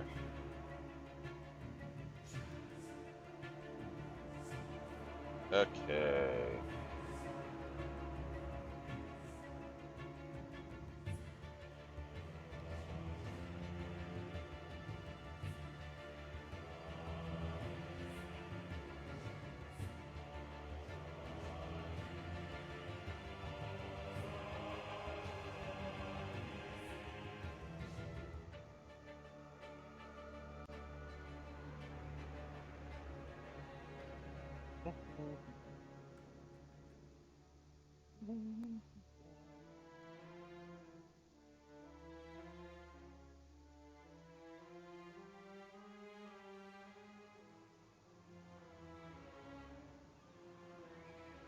Okay.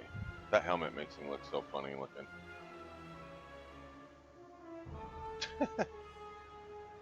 Especially like the rest of his gears like looks all like grandioso, and he's like got this weird like Magneto helmet on. That's like budget because it's not the right color. Oh. It's your own voodoo.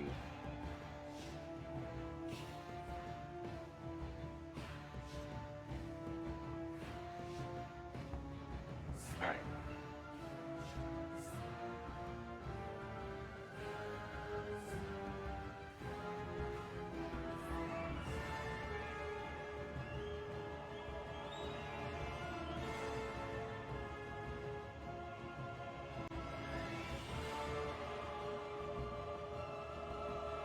Didn't change anything else, right? My chest and my back.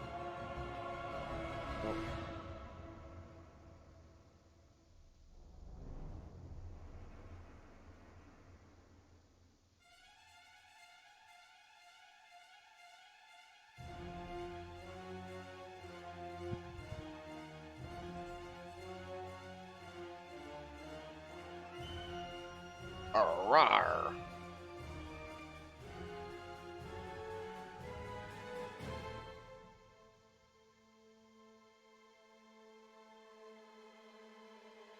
What if there is any recipes out here? Because I never came out here on. But I think when they change, Welcome back. We are about halfway through the day. We are in one more upper bracket Ooh. series before we head down to the lower to eliminate some more teams. It is pump Oh, or there's be one. pumped then versus the workshop for this game. Yeah, I mean it's going to be interesting. Very similar to Yeah. what we just saw, except pump or be pumped. I believe they play Holy Paladin over the Discipline Priest, so it'll be really interesting to see how that dynamic kind of changes. I can't help but feel like maybe the Disc Priest is better in this particular matchup against RMP, just because you have the Mass Dispel, you have the additional damage. Offensive Dispel is really effective against Mage, so I'm curious to see what pump or be pump does. They do of course have Cervantes, who is kind of a household name in Europe on that Death Knight. Kind of excited to see him once again play here today. Absolutely. And, we kind of already saw also Pump or Be Pumped, the composition that they're playing. Zico, what is your take on this comp? Is this something that can take them throughout all the way to Championship Sunday? Yeah, absolutely. I mean, I would still have to see how they would do potentially against Kitty Cleave, but if they can take down the RMPs, which we've seen that this comp can, and if they can take down the Kind of Kitty sounds Cleaves, like a I sex don't think move there's or too something. much standing in their way, just mirrors. Man, so, she had me in I such a feel like kitty this is cleave definitely last night. a contender, but the RMPs can also not be counted out. These guys have Maybe it's just me. a I don't know. lot of skill, a lot of experience, a lot of practice on their rosters, and they're definitely not going to give up without a big fight. The workshop, and let's see what they have cooking up there in the workshop, because they're definitely up against it right now. Yeah. I like their logo. A little Chewbacca. Yeah. Is this a Star Wars reference I'm not understanding? The workshop? I don't know. Not Oh. sure. Is it? I only know I don't World of only watched Warcraft. it- I only know only- WoW. That's all you Barely need to know know. that. I don't think so, unless No, it's wow. like No Star Wars, just wow. I don't know. Yeah. Sadly, I don't know WoW or Star Wars. I'm like 0 for 10 on the spell guesser. Yeah. And Yeah, if it is a there you go. Star Wars reference, so I didn't get funny. it either. So hopefully, Okay. it isn't. I get pump or be pumped though. That means I was we really need to win pleasantly fast, surprised or we're when gonna lose fast. I'm happy So, that they let's had see him. if that happens here. We're gonna see the Come on. RMP locking it in, and we are gonna see Clyde on the Holy Paladin. All right, here we go. Gates are open. This could be a very fast game. Clyde, Cervantes, and Ludix are just going to be moving forward. We'll see how Albrecht, Mir, and Chaz handle this opener. It looks like they are going to be going after the Death Knight. Full kidney shot lands, but a pre-anti-magic zone. Deep freeze on Clyde. Is there any follow-up? Do they get the polymorph? Nope. It is going to be a Ring of Frost. So triple crowd control from start to finish. This is a beautiful start here for the workshop. They're putting on a clinic of full blind lands, but Cervantes is going to be okay. Clyde doesn't have to trade any cooldowns in this opener, which is honestly unbelievable. Yeah, that is absolutely crazy. Cervantes is able to top himself up there with the Lichborn, but still, full counterspell snuck in there onto Clyde into a full kidney shot. So much crowd control. Finally, Clyde having to trade something here, the Divine Shield actually, but Albrecht is taking a lot of pressure here as well. Ludex going for some pressure. Deep freeze onto Ludex. Albrecht looking for the sheep here, finds it onto Ludex, not able to swap it though onto Clyde. Clyde's going to get that dispel onto the Hunter. There's the silencing shot onto Chaz. Can they find any more crowd control onto Chaz? Ludex gets impact proc. There's the scatter shot. Can they get the freezing trap? Albrecht's trying to eat it. He manages to. No, he ice blocks. A little bit of a bait there coming out from Albrecht, but he is in fact in that ice block. So Miro is going to be taking some damage there as well. Looks like he activated his combat readiness. So Miro is going to be a big tank. Deep freeze into full fear here. Chaz trinkets to get it. Actually doesn't trinket to get it. He gets monkey blinded into Mirlol eat on the trap. Chaz gets the dispel. They get the full fear onto Clyde. Albrecht recovers with the pain suppression. If they can get more crowd control, maybe a polymorph out of that fear, they get a counter spell. Then they get the polymorph as well. Clyde's going to have to trinket that, and now the workshop needs to run. Oh, Albrecht's in a lot of trouble. He gets the freedom. He spell steals it off, but into a quick ice block. Chaz casting out flash shields. Do they have an interrupt for him? Doesn't look like it for the time being.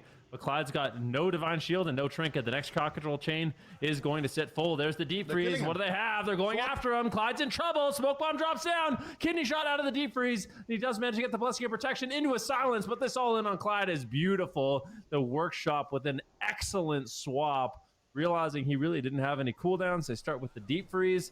Maybe they can. Is it a cross kill situation? Albrecht could be in trouble. Down to 30% health. There's a full trap here on Chaz. Albrecht gets here it goes. Versus 2.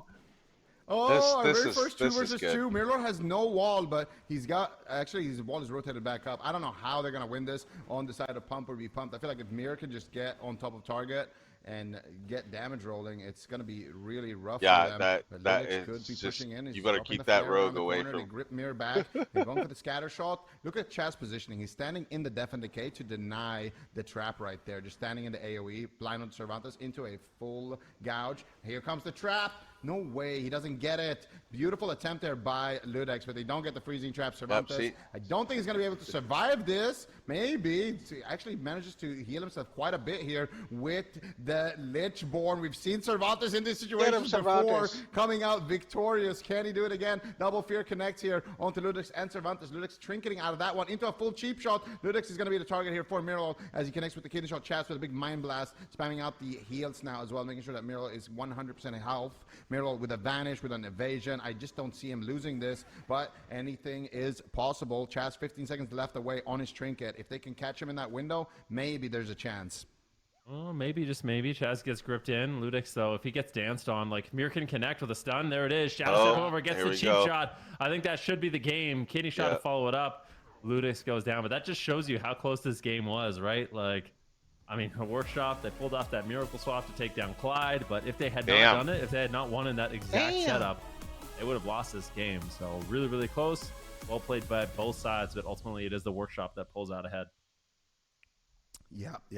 Beautiful stuff here from the workshop. But the workshop definitely running on fumes there at the end. So this was towards the opener. Got a deep freeze into a ring. They got a sheep on the hunter.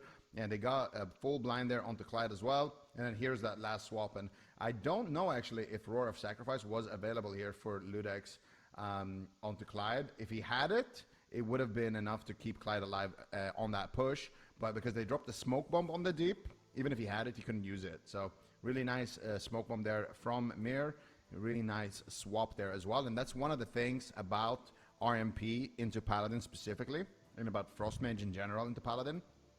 If you deep freeze a Holy Paladin and you get your damage off, you can actually just solo them. Especially if you have like a trinket proccing at the same time, or if you pop your unused trinket at the same time. Frostmage can definitely just absolutely destroy Paladins. So really nice that they got the trinket in the bubble and then they found that window. I know that like in Battlegrounds, if I can get a good Let's see if he's running a lot of PvE opportunity, gear, like I see the Valley he's pop running a considerable amount. And I go solo with him, I can take him amount out of PvE Holy gear. Valley, but he might have low resilience. otherwise, so sometimes they're a little bit kind of a. Would be really scary. So I do wonder if Pumper B bumped will change that up. But I always what wait exactly if I see him do it. Then I know first off, I know it's a Holy Valley. Ruins other of than Lordaeron every game once in a number while 2. healing. Small map, second off, and I think after. this is kind of the PhDK's favorite. The Ruins of I see Lordaeron. that thing. Run in, go after the mage. It's not many pillars to hide. You can all in on Chaz. I saw that in the open bracket against Hydra. Like, if he just makes any kind of mistake, gets interrupted for a second, it'll just immediately evaporate. So it is possible. However, I will say I was really impressed by the opener from the workshop. They basically had triple crowd control for the first 20 seconds of the game. Cervantes traded out basically all of his defensive cooldowns, allowing Clyde to sit everything, but yeah, it was really clean. I wonder if the workshop's going to be able to pull that off again. Yeah, and that's the thing. They have to go with either a cheap shot on the Paladin or a deep freeze on the Paladin. The problem is if they cheap shot ring the Paladin, so deep freeze and ring share DR with each other. So if you deep ring, it's a full deep and a half ring. But if you cheap shot ring, it's a full ring. But if you cheap shot ring, Mir has to dance, and they're going to trade out Roar of Sacrifice, and then you won't get anything. So they can't do that, and they can't. The other thing that you do to kind of get around that is to Nova CS ring, because Nova and CS, they don't have a counterspell. They don't share any diminishing returns with the ring, and you can do it like that as well. But there's another problem. Hunter can freedom it with their pet, so Dang. he can't do that either. So they're kind of forced to go with this kind of like micro CC, like almost like a retail Andy opener with the deep Retail ring, Andy. and try to maybe get a fair out of that, and just Oh, take away that's crowd funny. control I on haven't heard Hunter that one in a and, while. isolate the DK again. It's tough, but that is why they do that opener, which is, I guess, seemingly worse or like less CC on the paladin. Less the other efficient option, a little bit, but yeah, at least it's yeah. guaranteed.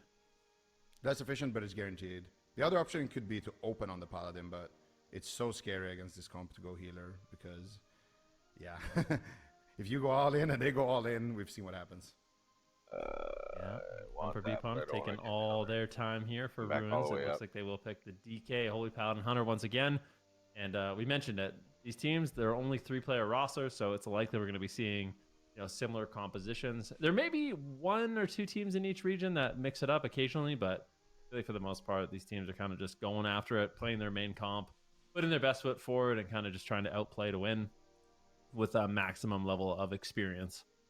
But the small map's going to be difficult. Pumper be pumped. They have multiple targets they can go after. I think going after the mage is likely the safe strat, but you can risk it and all in the priest. And if Chaz is prepared, he can fall down really, really quick. So it's a perfect map to mix it up. We'll see if they do it. Yeah, let's see if they do it. I don't know. I mean, it's really risky, but it would be fun to see them just go all out on the paladin, open up with a smoke bomb, and deep freeze him, and just massive spell the bubble, and just try to send him in the first like 10 seconds. Because they definitely have the damage to do so, but yeah, it's risky. Because if it doesn't work out, most likely your mage is dead. Well, let's see the mages as well. Let's see. So every mage is opting for the Thoralian's Mirror Trinket. So far, every mage we've seen. Hey, you've been selling me on that. You've been telling me I need to get it. Yeah, no, I'm it's trying to definitely, get it. really good. I managed to get it After, on live servers. I've been having a lot I of heard fun about with it. It's definitely one of those trinkets. Procs 2,200 mastery proc, which for Frost Mage is like, it's so good to get mastery. And it has also the 363 intellect there, so Albrecht is rocking that, and he's having the unused PvP trinket. Now, of course, in other matchups, as a Frost Mage, you can actually afford to use a little bit more PvE gear, but so far in the tournament server, it's been about those PvE legs that the mages have been rocking, and then just the mirror. And whenever the mirror procs, you want to pop your unused trinket as well for the giga damage. And if you can get that when there's no Roar of Sacrifice, you can get that on somebody in a deep freeze, your Ice Lances are going to be absolutely devastating. So yeah, that's what they're opting for. I think Mir, I wonder actually if Mir is doing the same thing as we saw from Avizura, just like rocking a lot of PvE gear or not. It looks like Mir is playing with Unheeded Warning. That is very surprising. That is not something that you see very often. And he's rocking basically the same items as Avizura. Maybe even one PvE item more, actually.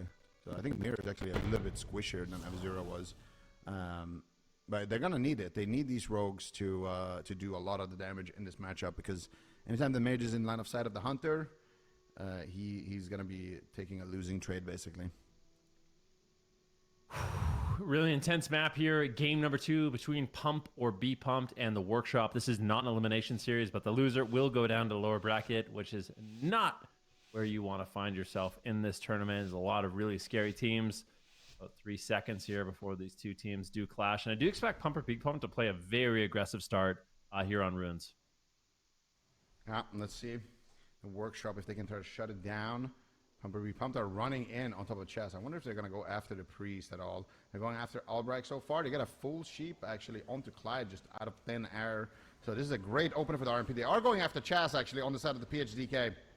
Chaz is an absolutely spicy target for the PHDK, but Ludix is also taking a lot of damage. Defensive blind on Cervantes. I feel like the rogue mage right now are getting ahead here on this healer strat, and I do think they're going to have to abandon it, but they already commit a lot of cooldowns there onto Chaz, and Albrecht is definitely going to be happy about that. Big damage still connecting here onto Chaz, though. Forced to trade out the pain suppression in that exchange with his trinket there as well, so they are getting a lot of cooldowns here from Pump or Be Pumped, but now Cervantes in trouble then.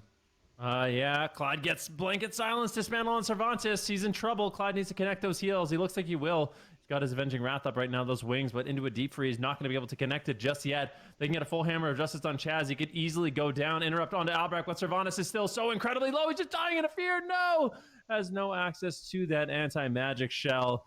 A beautiful strat there by the workshop, and they are just so clean with it. I mean, their crowd control, their setups are looking really good, and I kind of just wonder, is this a Paladin issue? Like, do you think a lot of this comes down to just the fact that they have the Paladin that seems to be, like, kind of exploitable in this match? Yeah, no, I definitely think, I mean, the Paladin, Rogue Mage in general, they like Paladins, but I feel like Albrecht got a nice early sheep right at the start of this replay as well. He got a nice counter spell. They were able to shut down a lot of the heals. Cervantes had a 10-second disarm here as well into a full kidney. They already got the trinket. They already got the bubble from Clyde. So I just feel like this was just not the opener. If it feels like they didn't commit to this opener. If they're going healer, Clyde trinkets that first sheep, sends the sacrifice. They want to send the AMS. You know, they stay on top of Chaz. Don't ever let him get away. And that's just what you got a hard commit to. And it feels like they didn't actually commit that hard to that healer race, and they were kind of just doing goes on him. And that's, I mean, if you're a Frost Mage in this matchup, that's definitely what you want, right? The Frost Mage just absolutely chilling, free cast. Look at Albrecht's damage, and I Can't get compare to my everyone mana else. back. I mean, that's what happens. You leave the Frost Mage free casting, especially at the start when the mirror trinket proc is off cooldown, the tailoring proc is off cooldown, you know, like all these different damage modifiers that you can get, you know, power torrent, there's so many. When all of that is on cooldown, off cooldown, and it's going to be proccing in the opener, Albrecht is just going to absolutely destroy the whole team if you don't go on him. Yeah, 100%.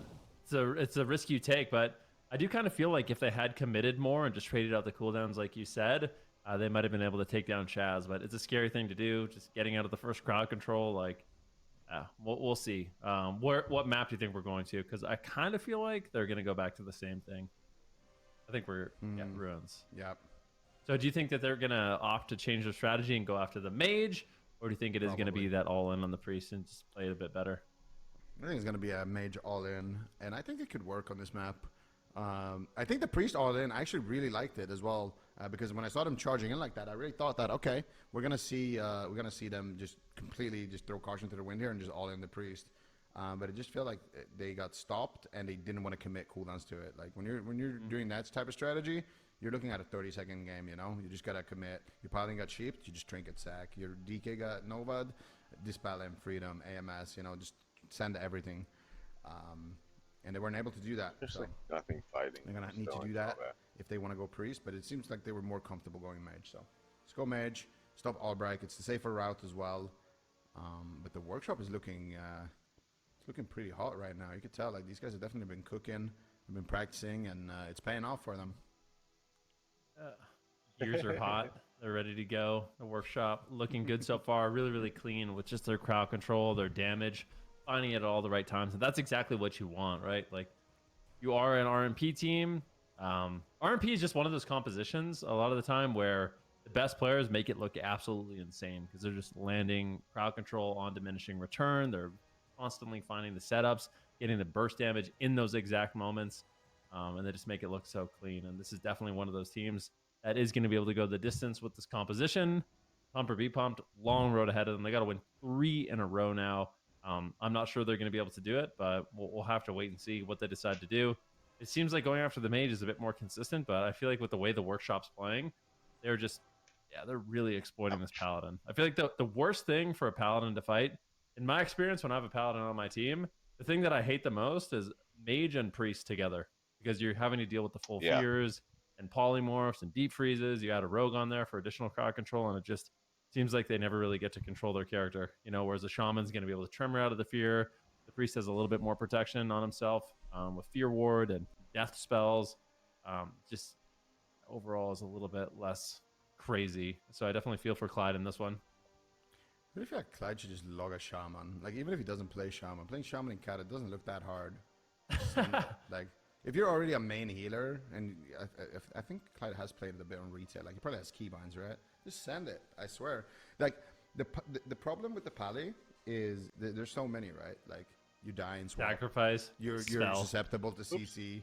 all your most powerful things get dispelled instantly. Your wings, all nice. The mage is just doing 20% more damn now. Perfect. That's exactly what we needed. That's why I popped my wings, you know, when my team is low HP. It's You so know, it's bad. Just, it's so just so sad. many things, right? Meanwhile, the shaman, you're just a god. You're in CC. You got Riptide. It's doing the insane healing. You got Healing Stream. It's doing insane healing. You got Earth Shield. The guy is immortal. You got like no mana issues. You're just spamming the spell. Your team is just getting topped while you're doing it. It's just like, you're just playing a different game. You know, you're just playing a completely different game. Every time you get CC'd as a paladin, it's a cooldown because you don't have heals while you're crowd controlled, and that's really the big thing about shaman. I think that the most underrated thing about shaman. When you play with a shaman and he gets CC'd, you don't just instantly die. Your Riptide Healing Stream is just doing so much passive healing still that you just live, you know? Don't forget about having Earth Shield too. I mean, then you're chilling I mean, really hard. half the time you don't even have Earth Shield and you still live. And if you're really in trouble, you know what I started doing, man? I just started spell stealing enemy shamans Riptide, so I just have the double, and then you're just chilling, you're just hard chilling. How are you gonna die with 2 Riptides on you? Okay, that's just not possible. There's not even a shaman in this match, and we're just. Yeah, they're going on and on about shamans. Yeah. But hey, left. We're gonna be getting back into the game really, really soon here, but yeah, it's interesting, right? Like the paladin, like you said, I kind of almost feel bad for paladins. Like there's certain matchups where paladins feel amazing, right? Like, what's an example? Like if you're fighting like a kitty cleave or something like that. Like if you're fighting a kitty cleave, any kind of cleave. When I'm playing wizards, like if I'm playing Moonkin Mage or Warlock Mage or Shadow Priest Mage, having a paladin against cleave feels insane. Like you're so durable. But anytime there's these multiple offensive dispels, like a mage and a priest, sacrifice gone immediately, freedom gone immediately, blessing protection gone immediately. It is really, really tough.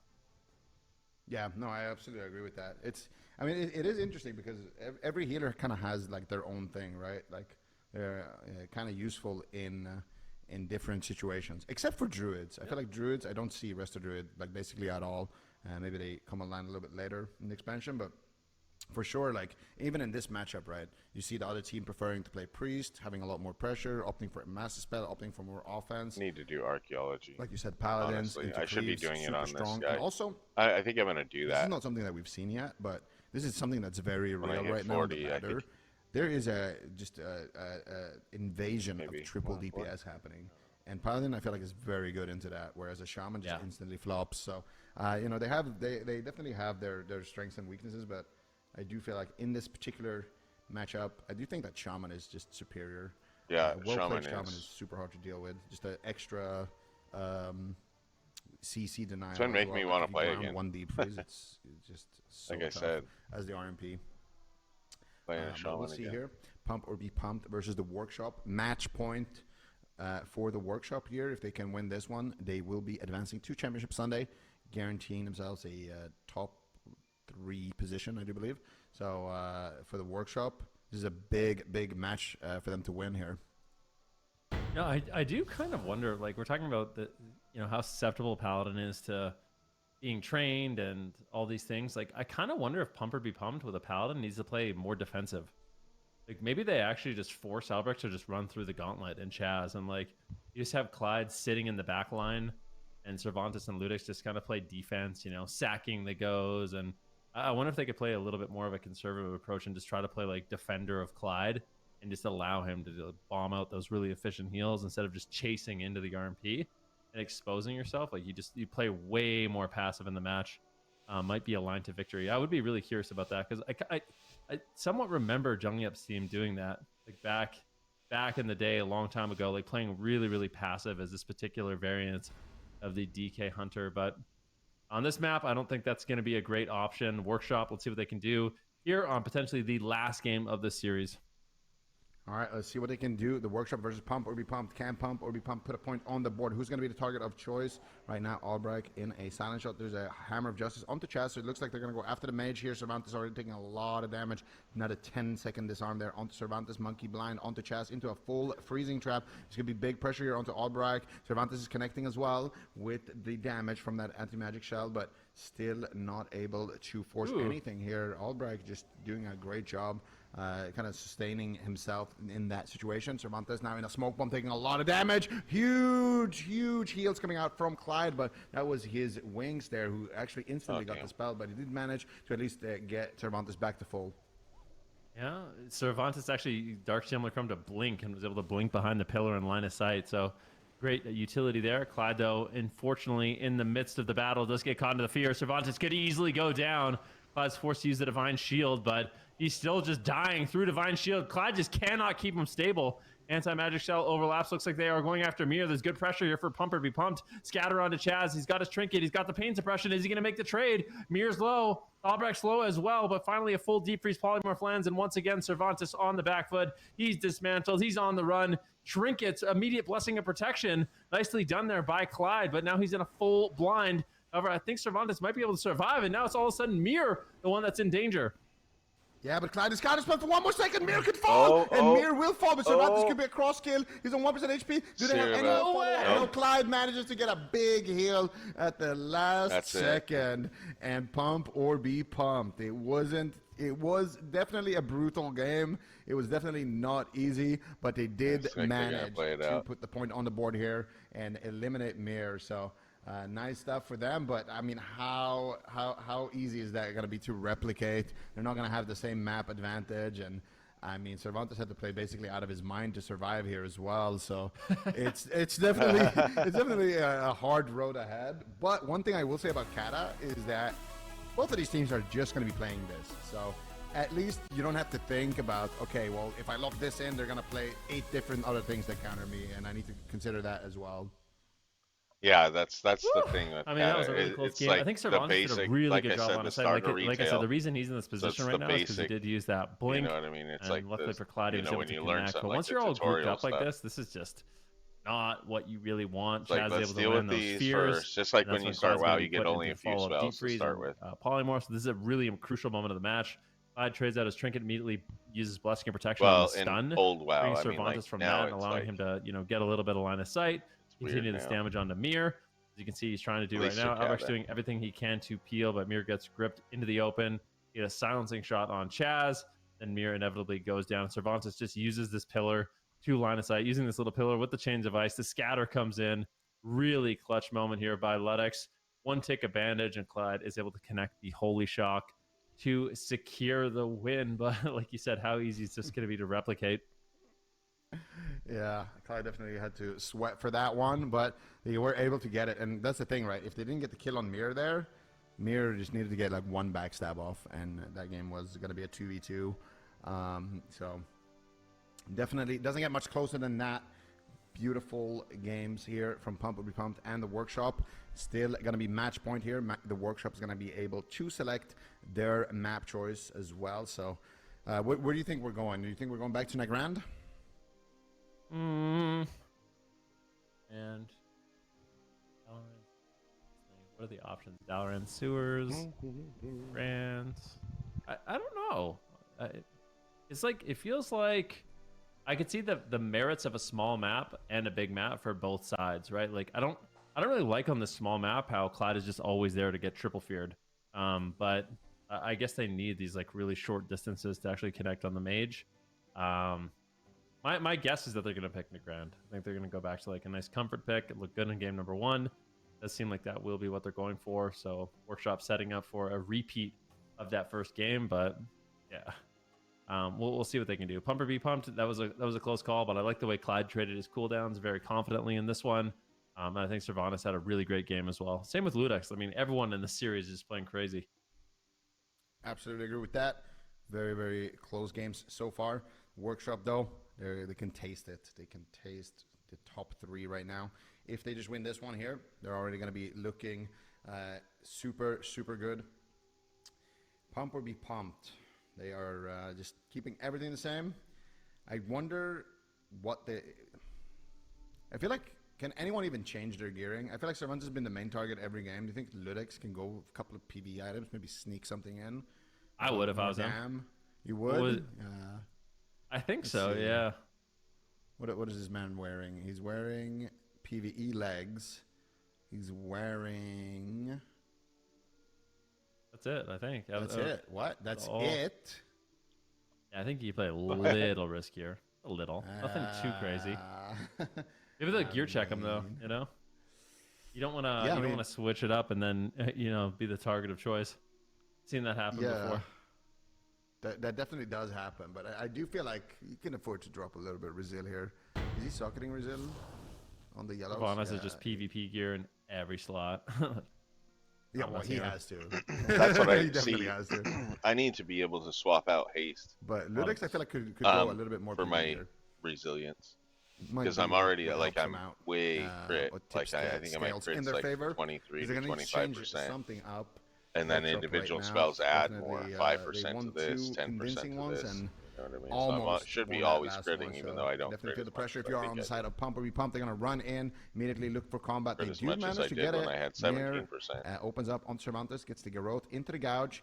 On the anti-magic shell, Albrecht looking for the polymorph, not able to find it. He gets the counterspell onto Clyde, not able to find the Ring of Frost, looking for the polymorph, and he gets it. Beautiful opener here. Cervantes already with no anti-magic shell. I but think they he's do still find the blocked. trap. I think Oh, he's he still is. blocked. I think you're absolutely right about that. And I do think that they got a Chaz trinket here potentially as well. If they can continue the CC chain, Cervantes is absolutely on fire right now, Van. Or get out, mage. Maybe he didn't steal it. I'm curious. There He was we a go. little too late, but still on target. Albrecht is going to be spell stealing that Blessing of Freedom and just line of sighting for the time being. But Ludex and Cervantes are in hot pursuit. Albrecht gets interrupted. Clyde is there as well. Just line of sighting, doesn't want to get crowd control. Albrecht goes for the deep freeze though. Is he going to be able to find the follow up? Doesn't look like it. Gets Nova counterspell. No polymorph to follow it up. Cervantes just getting soloed here by Mir. Albrecht doing basically no damage in that setup. And this is looking good for Pumper. Be pumped. Clyde, he has his trinket still. He's got the sacrifice. He's got Blessing of Protection. I really wanted to see him throw that Blessing of Protection out immediately on a stun on Cervantes. To just try to keep him enabled in this match. Because Mir might just go down. Mir's getting absolutely destroyed. Yeah, vanishing out, now going for the grope, but Chaz has a lot of work That's ahead the thing of him. about rogues. When they Oh get my low, god, they cheat that have proc that. from Mir. Oh, He's no, on they 10% didn't. HP. Cervantes comes in on the side, and they are able to it? claim Cheat death is victory what I in was game thinking of, I number think. 2. Pump or be pumped are starting to pump. They are taking us all the way to Wow, they're game coming number back. 5. It took a while, but they are online. I mean, See, Mir's he gear. keeps. Mir is basically just They say that all the time. rating. I Like, mean, Mir's he doesn't gear, even this do it guy is right. That's Paper. He's got a PvE Alright, this trinket, one's better PvE for rings, me, I think. both PvE rings, Yes, PvE this neck, is like this PvE is like waist, boots. Like the this guy, sword that I had, but I think better. there's a good reason why they decided to go after him in this match. I mean, you got to go after the mage during veins and stuff. Make sure he's playing defensive, like you said. one. You can be a real threat on that mage, but I feel like during these moments when you have the mage and the priest playing so defensive to live, just target swapping onto Mir, it's a really good thing to do, and that's exactly what they did in this game. I feel like Pumper be pumped. This is exactly what you want. This is just one of those matchups we talked about in Cataclysm. Momentum is everything, and if you can just stop the momentum of the RMP, things start slowly but surely going in your favor here for the DK Hunter, and I think they did a really good job in this one, being disruptive. Yeah, no, absolutely. And honestly, I feel like the opener could have been a lot better. If Albrecht could have stayed offensive in the opener, their opener would have been a lot better, because they got the anti-magic shell before they got the sheep. So they had a full sheep with no anti-magic shell, but then he had to block instead of actually like pumping damage, and that was his window to get really aggressive. So I feel like the RMP, they need to commit a bit more offensively maybe in the opener, but definitely a good catch there from Pump or Be Pumped. Look at They the gear. realized Mir is rocking full PV gear, and they decide to go after him. And I mean, this is pretty much the same gear that we saw Avazura run as well earlier in his matchup. He didn't have to pay for it the same way, but I am really curious. I want to ask Mir about it at some point, why he's rocking the unheated warning, because that trinket right there is not that common. You don't see rogues playing with that trinket very often. It is a good trinket, but there's some other options, like the key trinket. It's a lower item level, but it procs agility, and agility is a lot better than AP for a rogue, because it gives AP, it gives crit, and you also get 25% bonus. Yeah, against a it's rogue. like the difference So between 10 spell agility power is and intellect. 12.5. Nowadays, it's better to get so intellect than spell power. He's rocking that, which is definitely an interesting thing. Usually we see people going maybe for the key, or maybe going for just double badge trinkets.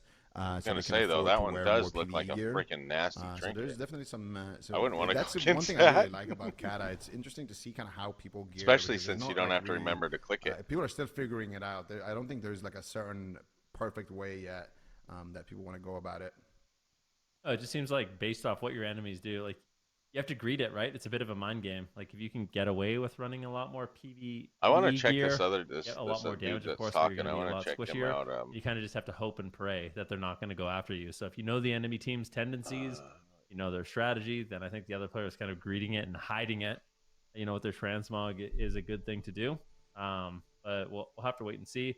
I like that Pumper Be Pumped is going after multiple targets here. If you see Albrecht just playing a little too defensive, he's line of sighting, you can't connect.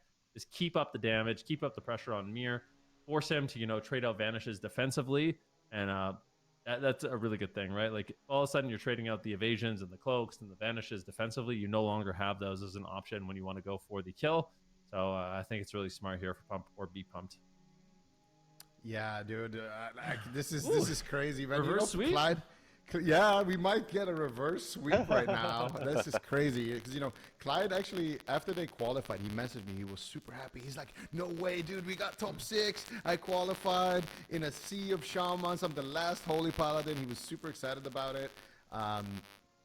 So I mean, if they can get a top 3 by winning this one right now, things are just looking good. And man, Cervantes, I feel like we haven't seen him in the competitive scene too much lately, but he's always just holding it down on the DK. They definitely have a great team here, and if they can perfect the reverse sweep right now against the Workshop, this is something that would absolutely shock everybody, myself included. Can they do it? Game number 5, Pump or Be Pumped versus the Workshop, Van. Yeah, one of these teams going down to the lower bracket. Pump or Be Pumped looking to get the reverse sweep here. They're moving forward. Cervantes going to be using that first aid. I don't know if that was a misplay or what, but Garot kidney shot going out onto Cervantes. He anti-magic cell, so he's getting combat with that. Doesn't want to get sapped. Going for the death coils. Albrecht gets gripped, but gets counter gripped there by Chaz. Here comes the gargoyle. Cervantes taking unhealable damage, though. Smoke bomb comes down. Clyde is forced to trade with the divine shield immediately. That's a lot of that smoke bomb. There for Mir. The trap breaks onto Chas as well here during this go, and Albrecht just trades out the ice block early. He's got full HP. He sits it as well so that the hypothermia can come back. They swap to Clyde here. Big swap onto Clyde. He's going to trinket. He's going to pop his wings. He's got nothing now. What are they going to do? They have a blind. They actually blinded Serva there. He bops the blind. They're going after Albrecht. They need to try to take him down right now while he is in that hypothermia. Full trap secured onto Chas. He's just going to trinket that. Trades out the pain suppression. Full hammer of justice connecting onto Chas. I don't think they have any more crowd control for Chas. Albrecht should be able to stay alive with this situation. Full kidney shot connecting here onto Cervantes. There's the Nova, there's the CS, there's the full Ring of Frost. That's it. Good night for Cervantes. And the Workshop cooking up a win at the very last moment in the series. About to get reverse swept, but they finally found their composure. They found their targeting. And Mir, what a king this man is on the rogue. That swap onto Clyde is really what kind of opened up everything for his team there. Yeah, I kind of wonder if Clyde maybe overreacted in that situation. Obviously, you don't want to underreact, but he committed a lot there. I wonder if he could have greeted it just a little bit more. It's just one of those things, right? These matchups are so fast-paced. You don't want to be second-guessing yourself, but a really, really good start. You can see there's the Ring of Frost on Clyde into the counter spell. The smoke bomb drops down, and that's going to force Clyde basically to use the Divine Shield. He realized, like, all right, if any other crowd control lands on me, I'm not going to be able to heal. I got to be immune. Like, we're just going to lose in the opener. So having to commit the Divine Shield like that is kind of unfortunate for Clyde. And they swap to him. They get his trinket. And this is when you have them in a situation. Cervantes has no trinket. Clyde gets Nova counterspell, exactly what we were talking about, into the full Ring of Frost. And there's just not a lot you can do at that point. The Frozen Orb is down. The Frostfire Orb is down. And Ice Lances are coming in. And it's just an overwhelming amount of damage. So that was a good try by Clyde, Cervantes, and Ludix, but ultimately the Workshop will not be reverse swept. Nope. Yeah, I really like that. You go. I was just gonna say, I really like that they started to bring it back there in the end. They didn't just get 3-0'd. If you just saw the only first 2 games, it looked really one-sided. But I feel like they kind of found their rhythm. A little bit too late though, maybe in this one.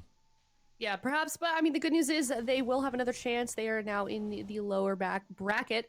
Pump or B Pump, they're beginning facing off against TY later today. So if Ooh, they that's have a found rough their rhythm, match. maybe they continue with that momentum for the last series of the day, and we'll see maybe if they get into Championship Sunday. But the That's competition a rough definitely match. getting tough here and I think TY continues will take to get them though. even tougher as we move forward in the day. We're dropping back down into the lower bracket. It's DXB versus Jamek Cleave then for this next up elimination series. We've already seen both these two teams play today.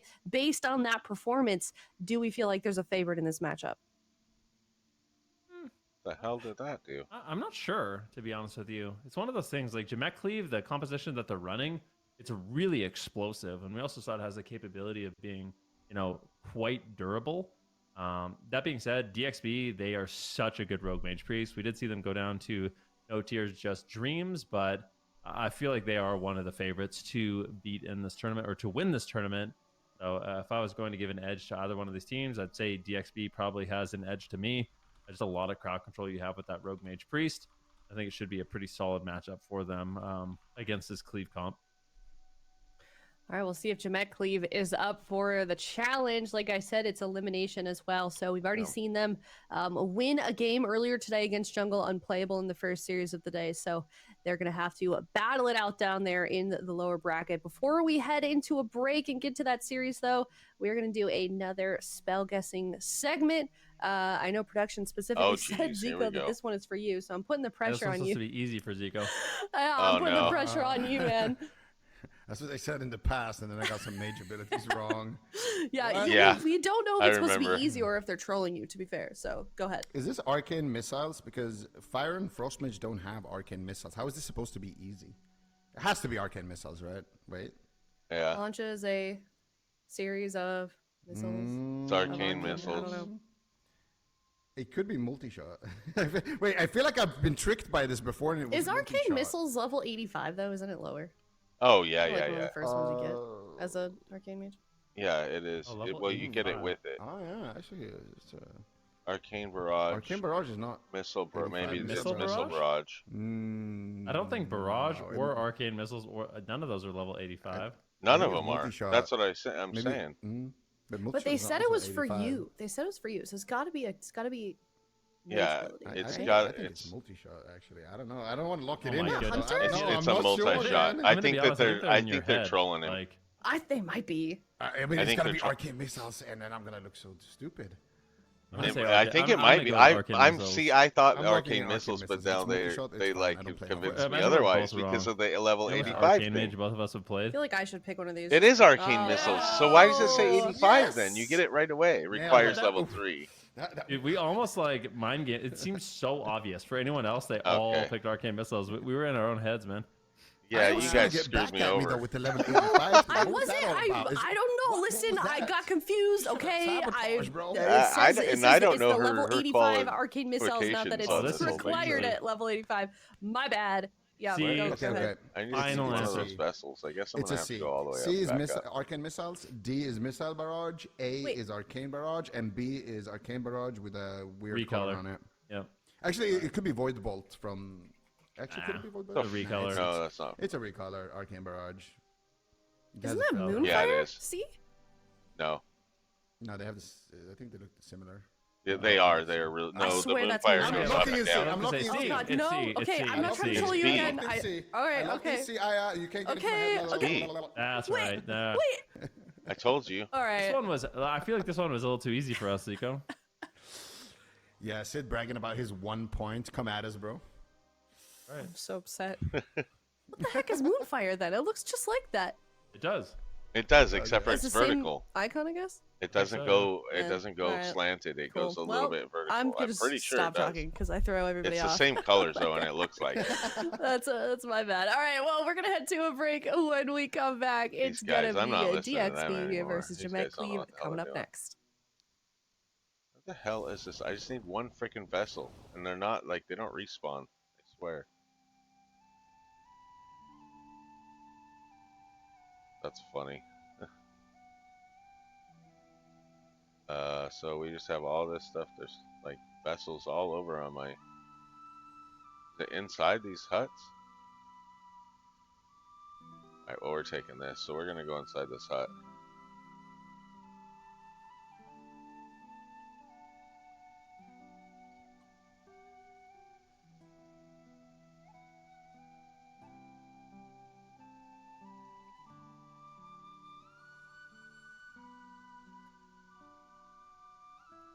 I feel like I'm going to the Shire now.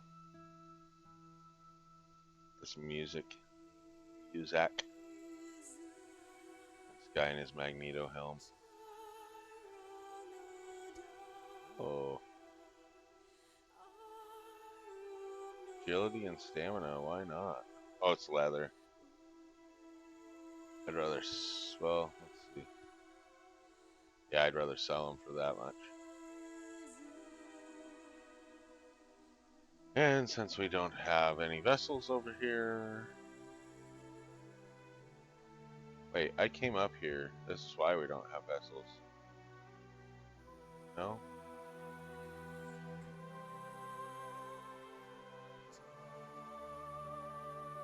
I thought they were everywhere in here.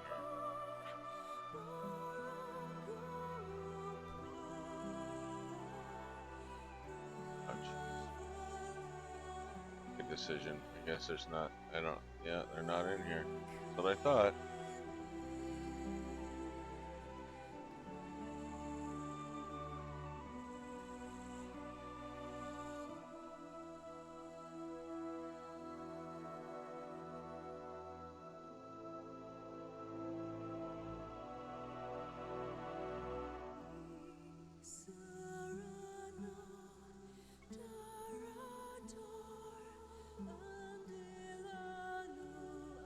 It's locked.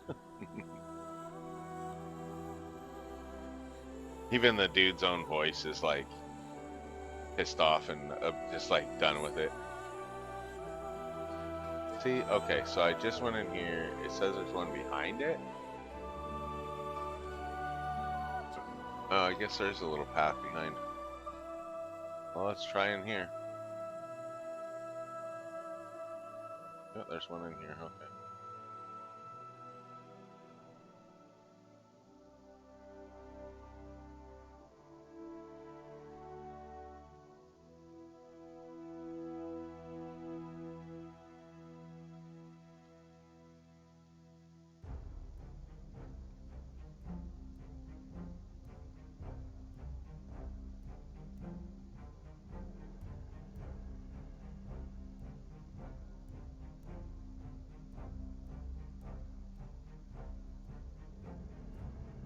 What? Who's shooting me? Oh, they're shooting me through the wall. That's nice. I mean, he can shoot me all day long. He's not gonna kill me. Thing about these pallies.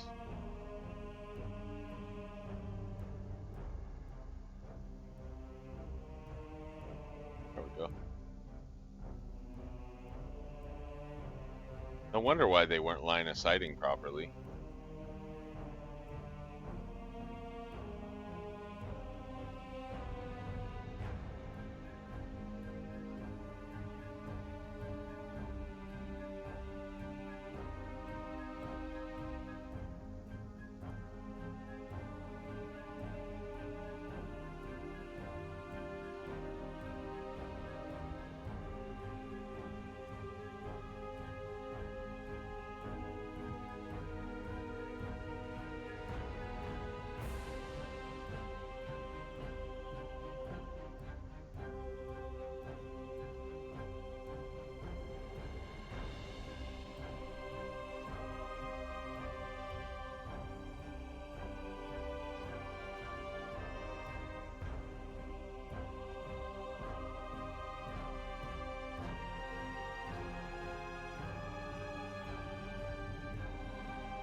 All right.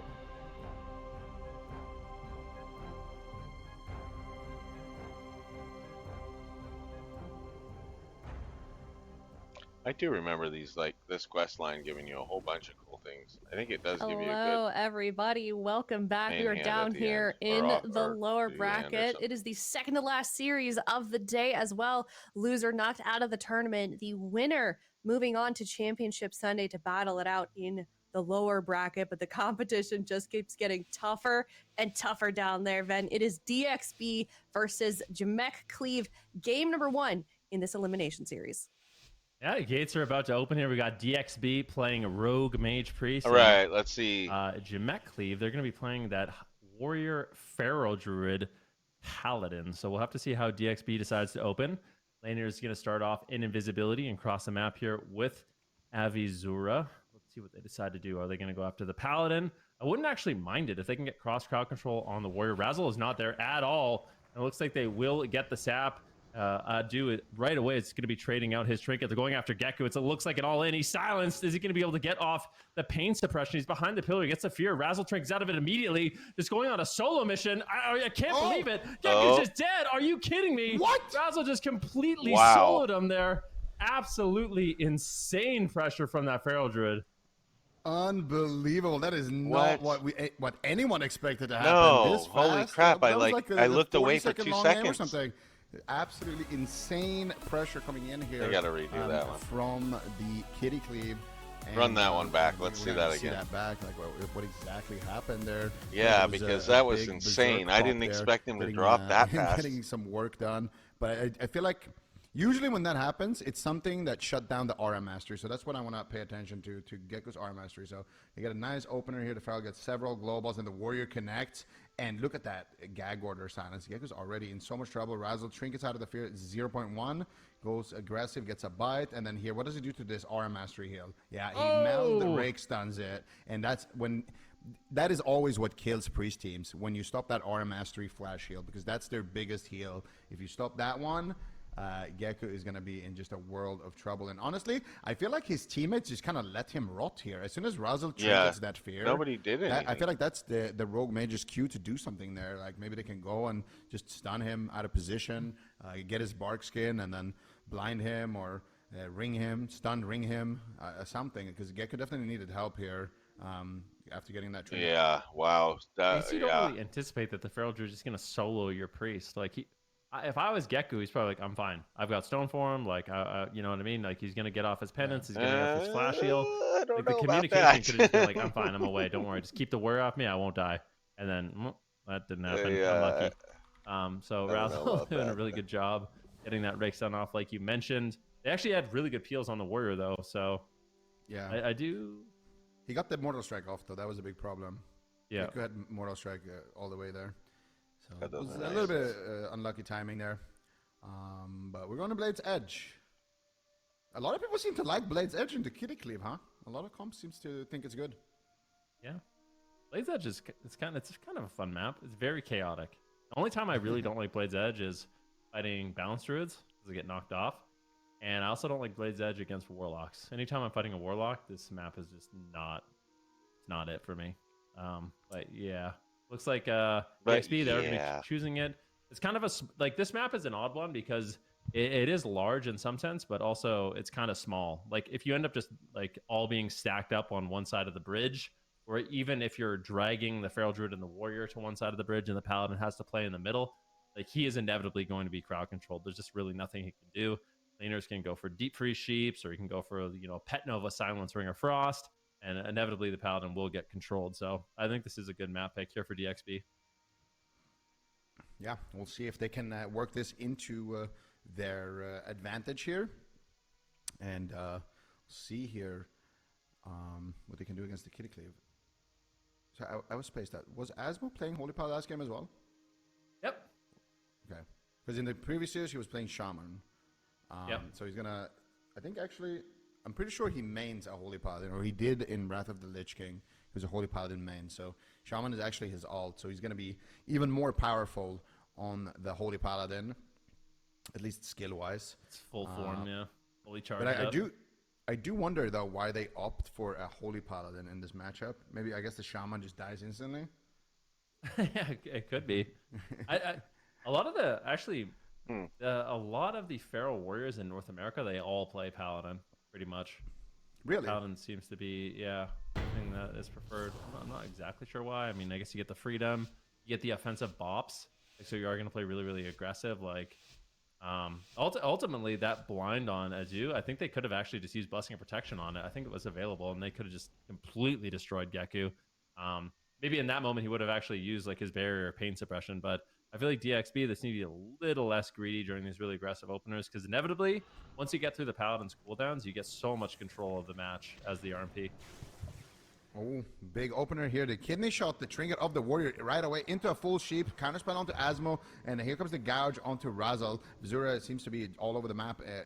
Okay, he goes for the DR blind onto Razel. I'm not sure about that one. I Okay. just want to get him off of Geku there, but I do feel like it was a little bit of a waste there. But either way, they are going to get a better opener than in the last game, but still not looking too good. There's a triple fear coming out here from the warrior. They get Razel in a kidney shot, cheap shot onto the warrior, but here comes the pain train. If Geku doesn't get out of here, he is going to be absolutely sent. Pain suppression trades out for Geku. Here comes the Aura Mastery heal, and he gets interrupted on it once again. Geku could be in a lot of trouble, but he does manage to duck around the corner, gets the penance, manages to keep himself at least around 50%, going for another flash heal, trying to fake cast Razel's kick. He managed to do it. And Geku here is going to at least be somewhat fine, but I think he's got nothing. That next stun is going to really be devastating here. I mean, he might not even kill him before that. There's it is. Full bash. They have Hammer of Justice as well. It's over. He even hodged him. Did you see that hodge? The BM hodge coming in there. He just sent it. It was like 3 seconds. I don't know. left of the match. Did I do it or did somebody else? Oh my goodness, this is kind of like my experience. I've like my first day of playing Cataclysm Arena. Like we got to max level, the arena season started. I was playing Mage Moonkin with Supatis, and our healer was a priest. And we played against this comp, and our priest just died in the opener every single game, over and over and over. It can be so difficult to live, and we even saw it. I mean, there was a moment in this game where Adu, you get put into a full kidney shot, and that's supposed to be the moment. Okay, priest, you have a moment to live, and guess what? Asmo just immediately sent the Blessing of Protection. There's the Hammer of Justice, like you said, just really seal the deal there. I don't know if I like the opener that they had. Like it didn't feel good. Like they get the trinket from the warrior right away, and then all of a sudden laners, he just puts the warrior in the sheep. He blinks over to the paladin, trying to control him. They committed gouge on the feral, and then they used the diminishing return blind, like you said, to just allow Geku to live. Yeah. But after that, there's just nothing. Like they didn't really force anything in the opener outside of the warrior's trinket. And at that point, it's basically just open season on poor Geku, who's trying to get away, but inevitably just cannot. Yeah, I feel like the Oh, opener, what? So they got the CC on the paladin. Oh, I think. What How an did they asshole. get You a know CC what? on the paladin in the opener? Was it a sap that they got on Yep. the paladin? Okay, so they got a sap, and then they deeped the warrior. He trinketed. Then they kidneyed the warrior into a sheep, and then they went and peeled the feral that had already trinketed the fear. There, I would have liked What to an see idiot. them go on the paladin, because then the Yeah. warrior would have stayed. Dude was in just CC. sitting There's there no- waiting. the If reason we why weren't the in an priest got settled archaeology in the site, last I'd be game like, what the hell because is he had that? Mortal Strike the entire go. Like when he But died, he still had what a Mortal dick. Strike. You know, like he had a 10-second long Mortal Strike, and the feral killed him in like 9.9 seconds. You know, so I feel like that kind of scarred them a little bit to play like overly safe now in this next game, because their opener should have been way better. Like they should have got bubbled, I think, from the paladin in the opener. I actually want them to go after the paladin. Like, Yeah, I think so too. I guess they're maybe just afraid. Like if they go after the paladin, they need crowd control on the warrior. Like they need a lot of crowd control on the warrior because if Geku gets This opened guy up on kills me Razzle again, and I'm the gonna dude be just mad. leaps across the I don't map, wanna like, go good get bye, my Priest. mate There's and come 0% all the way chance you over can here. live against that. So you need a lot of crowd control. But I feel I like don't if even know Asmo if and he's Adu are 85. just I sitting believe he back is, at though. the beginning It of the looks like he game, is. like you can really keep the warrior out of it. I mean, you can even just like No, there's a druid. I don't here. know, start with like a deep freeze polymorph on the warrior as you cheap shot the paladin, something like that, and just like completely take them out You of the wiped game. my And buffs, just though, hopefully your priest can asshole. survive against the feral. I think he should be able to as Just a leave dwarf him off priest. while I'm up here. But yeah, we'll have to wait and see what they decide to do. Yeah, we'll have to wait and see what they decide to do. But yeah, I do agree. I mean, they had the CC on the warrior's trinket, so as long as they don't let the paladin dispel him, he's never moving again. So they could have had a bit better opener there, but DXB, first game, caught them by surprise. The second game, Okay. I feel like made them kind of respect the situation a little bit too much. And we'll see if they can turn things around here in the third game. They are on match. Yeah, I point right don't. now I think against, that the yeah, Kid Queen seismic here is. If they of should win this Razzle, hands Asmo, down, in my and opinion. Adu. Can they get a sap in the opener here? I want I to see haven't really them been try paying to that go much after the attention. paladin Oh, I more. Maybe was, open and then I warrior got and then killed. swap paladin on the trinket. There's the blade storm. There's the intervene. They disarm it and they I gotta get get double up here fear. and, They double trinket. There's a kidney shot. Adu trinkets it. I want to see them blind Adu here. Maybe even smoke bomb on top of it. And there it is. Oh, he got the no! That was so clutch. The bop goes through before the smoke bomb, and now Geku is going to be in a lot of trouble. Really like that play though from Avizura, and Adu's taking a lot of damage. There's a nice ring of frost there as well, peeling them. Laners trying to control the situation. This could be an opportunity to go paladin, honestly, if they have the DRs for it and just kind of force them to be the target. But it's going to be Razel connecting onto the priest. Razel just walled when he opened there behind the pillar. Meanwhile, his warrior is getting absolutely destroyed. But looks like Asmo got a preemptive sacrifice there. They the missed ring the miss. cheap shot ring. Not great. Oh. Asmo now with the little pet guardian out. His ancient king's guardian is doing a lot of healing. But finally, a full polymorph connects. Asmo's going to bubble out of that one. And now they're looking for Geku then. Yeah, they're trying to connect, but Geku, look at him. He has everything. He's got Trinket, he's got Pain Stuff, he's got Dome. Like, things are looking good. Geku has a lot of tools to survive. It's a full cycle into Avizura, and all of a sudden it's Adu in a little bit of trouble here. Razzle trying to just help him get on target, but Adu just hasn't been able to hit the priest the entire game. Now into a full kidney shot, and that might just be the game. Impact stun on the Paladin, beautifully done. EXP played this one absolutely flawlessly. I mean, maybe I I'm don't wrong. think Adu was able to Maybe even hit I'm the wrong. priest in this game. Just not able to connect whatsoever. And now the EXP is able to win. Cool, brother. Yeah, this game looks a little bit more like what we kind of expect from DXB. There's an elimination wants your match. They cheap need to viewers. reverse sweep now. They need to find this momentum. They need to find this pressure Nobody wants and your make it cheap count. So here he wanted to viewers. smoke bomb on the blind to deny the bop, but Asmo quick with the bop there manages to get it right before the smoke bomb lands. But that's because Avizura actually Now had to walk reported, to and the there warrior goes your there as well. account. So So a you little didn't bit even get your link in. unfortunate. Good job, buddy. But at the same time, if you Good don't job, do it right buddy. there and then, they might stack up later. You might not be able to do it later. For other reasons. But here they got a nice fear onto Asmo. He trinkets into a deep freeze. Laner's going in here as well, looking for the polymorph. Gets denied there by the charge for a second, but he still manages to just clutch it out with the damage there and the impact stun. And that's all you need in this situation to grab the win as the RMP. They survived the opener.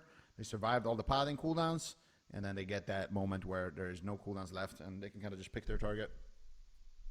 The hamstring. Got to get that hamstring on Geku. Just wasn't able to. Like these preemptive rings, the smoke bombs. I really thought once that Blessing of Protection snuck through on that blind through the smoke bomb, they were going to be able to connect and just take Geku down. But Geku just doing a phenomenal job with his positioning. Just playing a game of cat and mouse here. And anytime Adu is able to actually connect, he just gets put into a stun.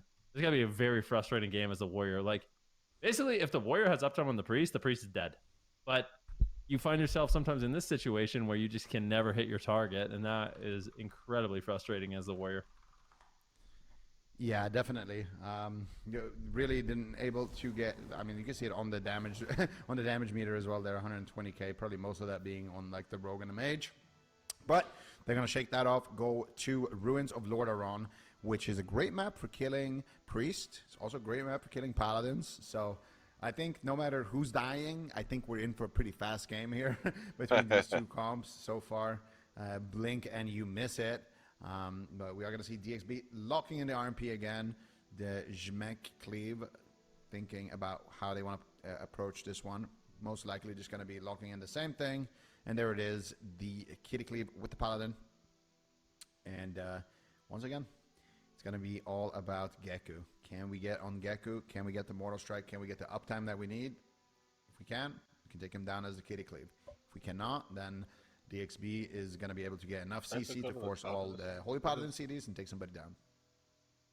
It's just so, so many of the, I mentioned it at the beginning of the day, but like one of the things about Cataclysm is so momentum based. Like if you have a good start, the game just looks so one-sided in either direction, right? Like if DXB has a good start, they get the control, they keep a Jew off the priest, then the game is looking flawless. It looks hopeless for Jmek Cleave, but all of a sudden, if they do manage to get on the priest, it looks completely one-sided in the opposite direction. All of a sudden, Geku isn't able to live whatsoever. So it just comes down to those really clutch plays to deny the uptime of the warrior, or for Jmek Cleave to actually get that uptime onto the priest, by avoiding crowd control or getting those really fast blessing and protections, things like that are going to be what decides this match.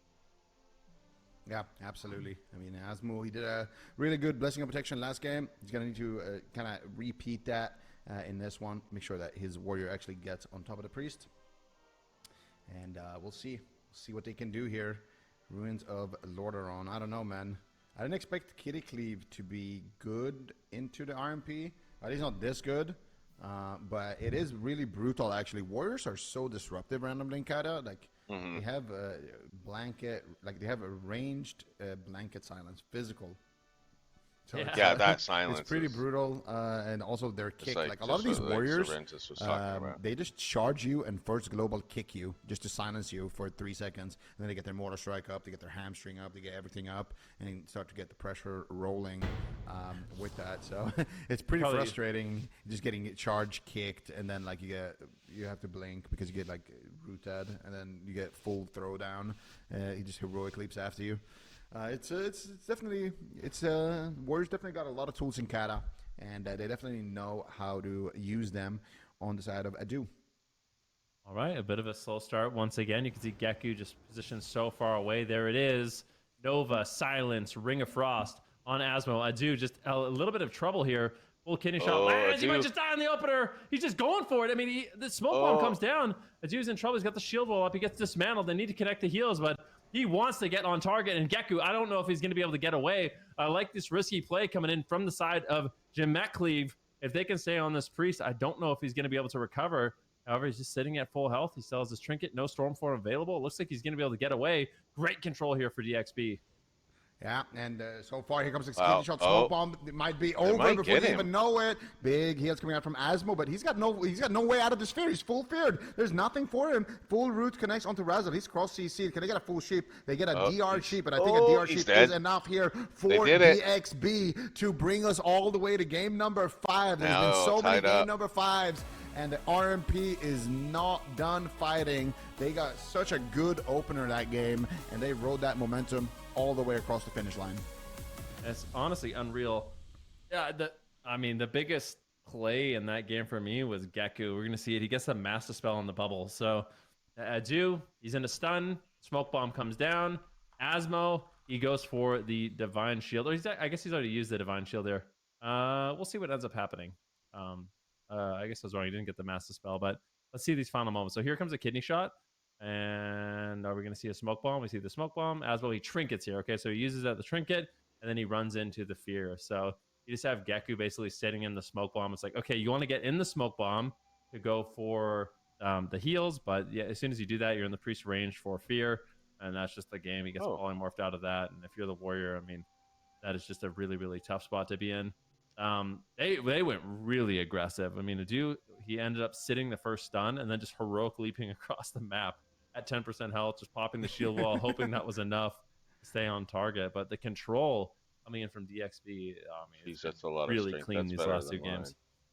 Yeah, definitely. They've definitely been leveling up here, and I mean they need to, man. And they're on the brink of defeat here. This is a team that a lot of people thought was going to be a contender for this tournament. This is a team that has the potential. This is a team that puts in the hours. They have the practice. They have everything that they need to do. They just need to just get on the same page here and you know get going. So for them, it's not over just yet.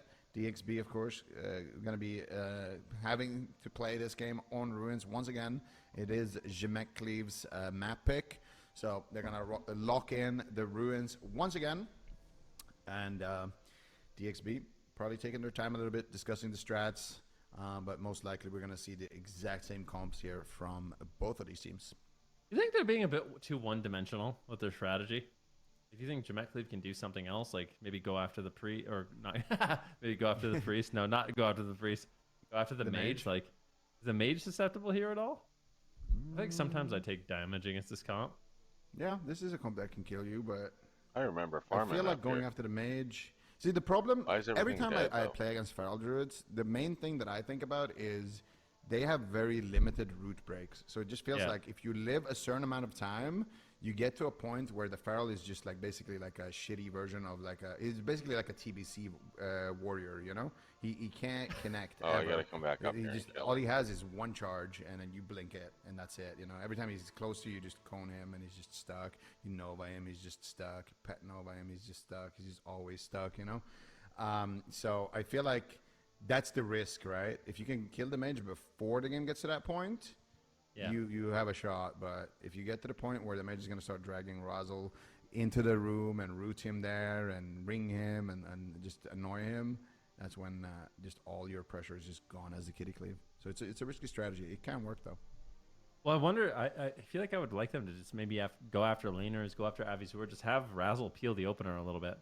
Because it seems like Razzle's not really getting that much done on Geku by himself, and if he can somehow, allow Asmo and Adu to save a little bit more cooldowns in the opener, then they can kind of swap it all in the priest. Like, heal the mage, go after the mage a little bit, maybe force him defensive during the veins, and then make the swap on the priest. But we'll have to see what they decide to do, because it just seems like with the way this is playing out, Paladin and the Warrior sitting back, they're just getting controlled. They just cannot get on target. The Paladin's already trading out basically all of his defensive cooldowns before they even do damage to the priest whatsoever.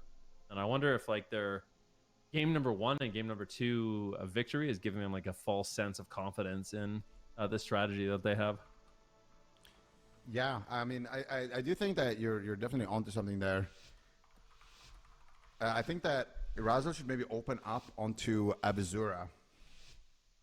And if he can get a nice like pounce onto the rogue, get like some bleeds up, and then clone him, I think that could be kind of a good way to shut down the opener, get a little bit of counter pressure, and then allow them to kind of lure in the priest where they can jump him. But it's going to be RMP opener here. Sap onto Asmo. Nice silencing, heroic throw there from the warrior, shutting down laners for just a split second. Improved counterspell coming out here onto Asmo. Adio stuck in the kidney shot. He's going to trinket. He's going to enrage region. He's going to fear everything. Still has the rallying cry. Abzura is taking a lot of damage there from that opener coming in from Razzle. Abzura just ticking down to death. She death is going to proc for him. He's almost dying in stealth. This is such a good adaptation coming in from the Jamek cleave. And now, all of a sudden, what are they going to do here? Abzura's got nothing left. He's going for the offensive dance. He has a smoke bomb. He could drop it here, but the stunts are still on DR there. They blind Raza. They don't get the blessing of protection just yet. Asmo doesn't have it. He's going to pop his wings, though. He still has his trinket available as well. And if they can take down Abzura here on this next go as the Jamek cleave, they can still win this. But if not, it's not looking too good here. Can they do it? Abzura is dropping so low. He's down to 50% HP. Full sheep onto the warrior, but he's going to go down.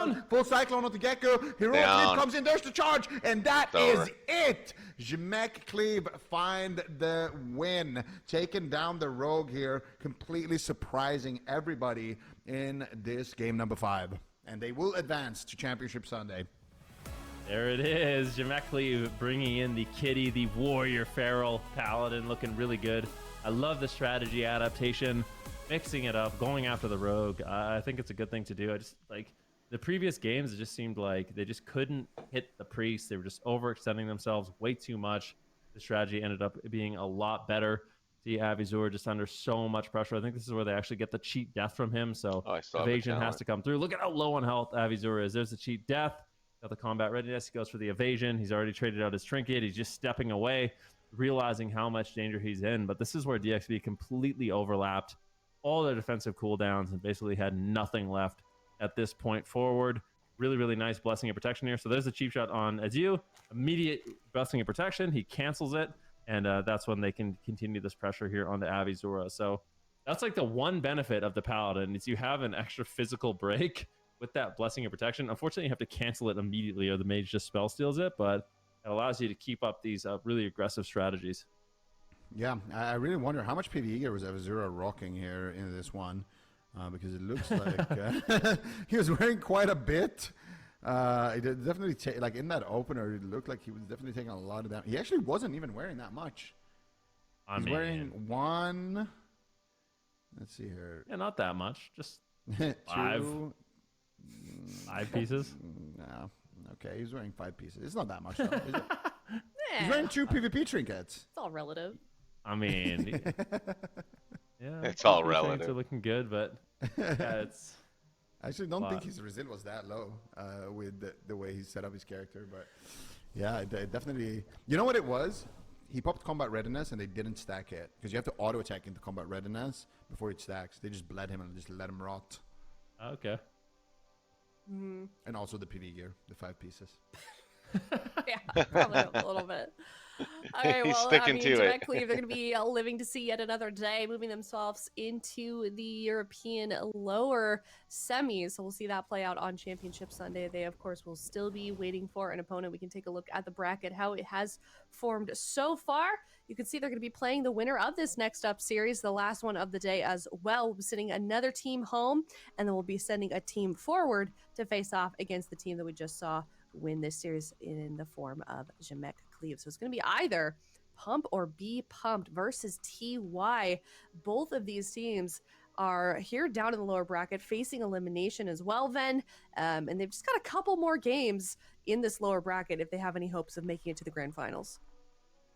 Yeah, it's gonna be a long road for all these teams down in the lower bracket. But yeah, these next two teams are really strong as well. I mean, you have Pump or Be Pumped, you have TY in the lower bracket. Both those teams are serious competitors. It's getting pretty aggressive down there. Unfortunately for them, one of the teams that already beat them and sent them to the lower bracket is Pump or Be Pumped. So we might see a rematch there from that upper bracket game that happened on Wednesday.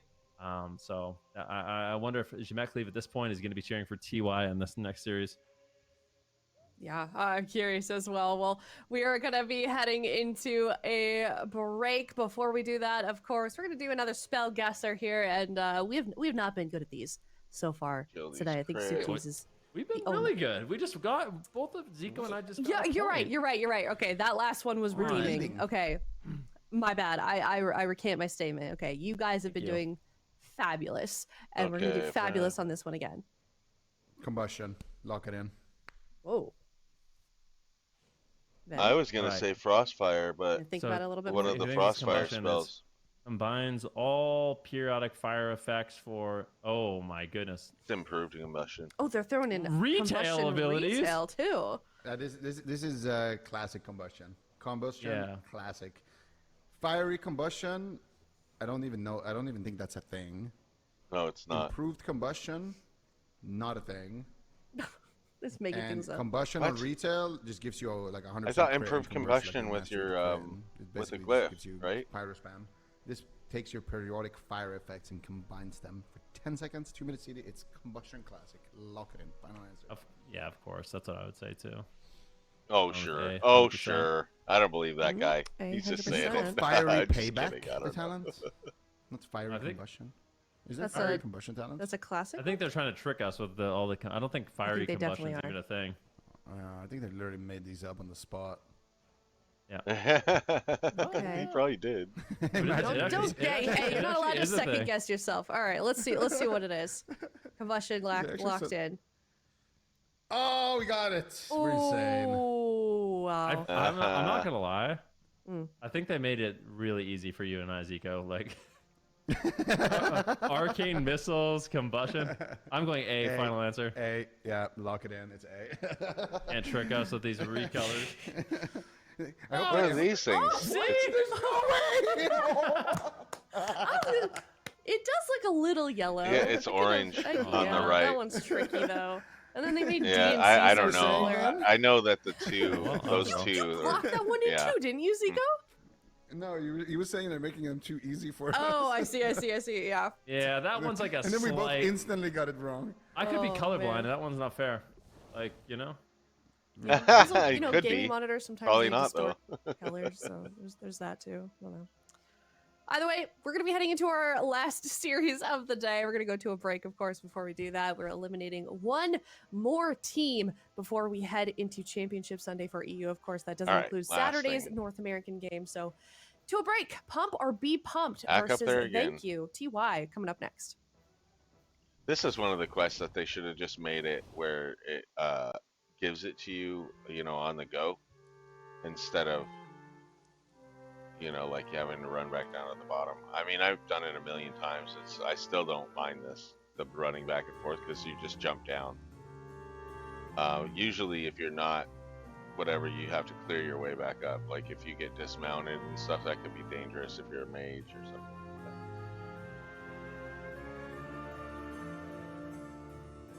like This is like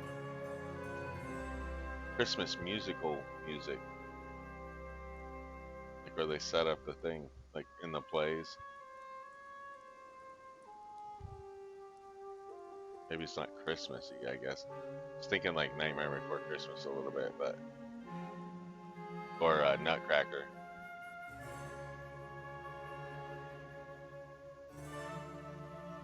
Maybe this chest came back. Probably not. I think it spawns in one of the houses as well.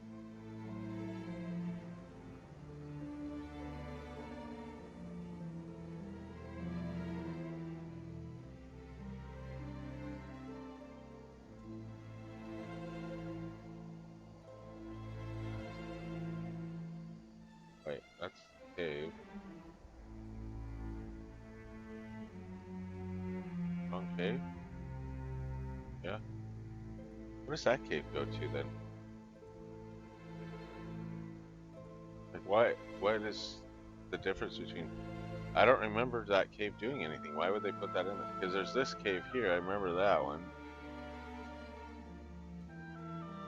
This one making me... You're making me crazy. Spider idol.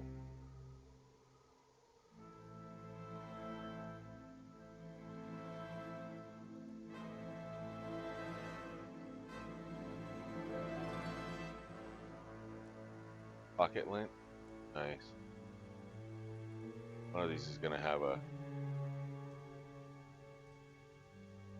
blue. Won't let me pull it. Oh, it does. Oh.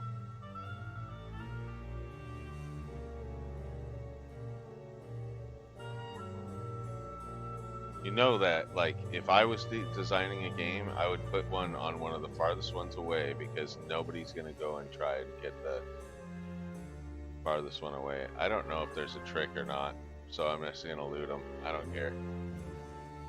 I know pocket lint's not worth anything, but I'd be fucking just ecstatic if something crazy were to...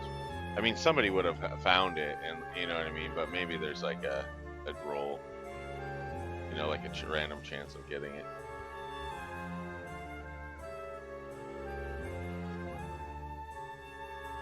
Nope, guess not. I didn't figure it would be, but whatever.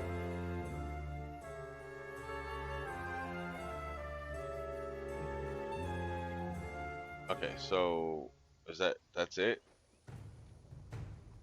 Now I have to go down and come back up again. Watch. Damn stairways. They should just let me go up them. Bum, bum, bum, bum, bum, bum, bum, bum, bum.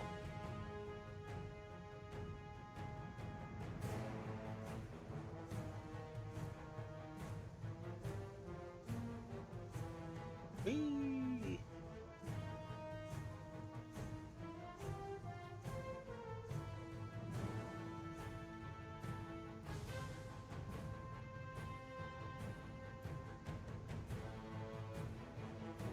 Oh.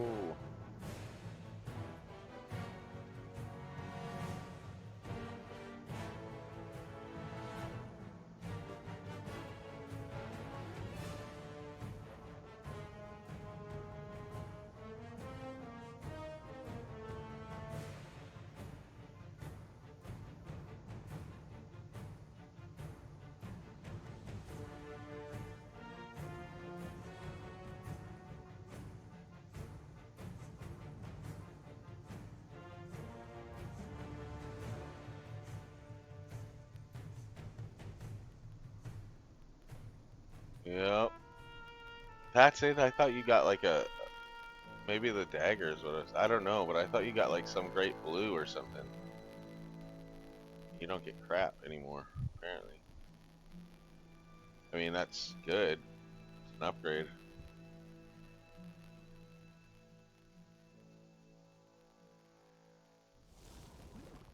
It's the Hey same everybody, one. welcome to the last series of the day here for the Cataclysm Classic All Tournament right, here in last the European one region. We're also of the knocking day, out and then another team. It's The going to rest will be be done either on Pump or Sunday. Be I Pumped probably, I'm or assuming 1 o'clock. TY Super Tees. Both these teams we've seen play today already. Who do you think is most likely to come out of this one alive? I think this is a hard What are we doing? matchup to call. It's a matchup that I don't see very frequently now. It's like Boomkin Warlock instead of a Feral Druid. This matchup can be rough, but as Feral, the Feral was going to be a lot more tanky. I think the instant clones to remove the Paladin healing can be a lot more threatening overall to them. So I think it could be either side really possibly taking this. It's going to be very even, I think. Yeah, and we've talked about it so much, Ben, also, like, that lower bracket, it's looking scary. They've got a long way to go as well. Knowing that they've got quite a lot of teams ahead of them to make it for a chance to make it into the grand finals. Do you feel like that adds any pressure or any way that they approach this series coming up here? Maybe. I think the best thing you can do is just take it one match at a time, right? Like, just get through the obstacles as they come your way. Don't overcomplicate it. You can't be worrying about the future. Got to worry about the right here and right now. Be in the present of the tournament. I think is a good lesson for all these teams, and I think hopefully that's what they're going to be doing. Because, if they don't win this, then it doesn't matter what's going on in the future for them. So this will be a really interesting matchup. Pump or Be Pumped. Obviously playing the Hunter DK. And it is exactly what they said in their name. Like, you really have to play this composition really, really aggressively. I think Super T said it best. Like, switch your brain off, throw out the cooldowns, do as much damage as you can, and that might be their ticket to actually win this match. Definitely solid advice. We've also got a couple of faces that we're pretty used to seeing in the AWC Super Ds. We've got Clyde on Pump or Be Pumped. We've also got Swapsy on TY. I'm assuming they're going to be taking in that experience as well. It's got to help quite a lot having all of that tournament experience. I'm gonna put my money even on when it's a sort of a new environment, quote unquote, like this tournament.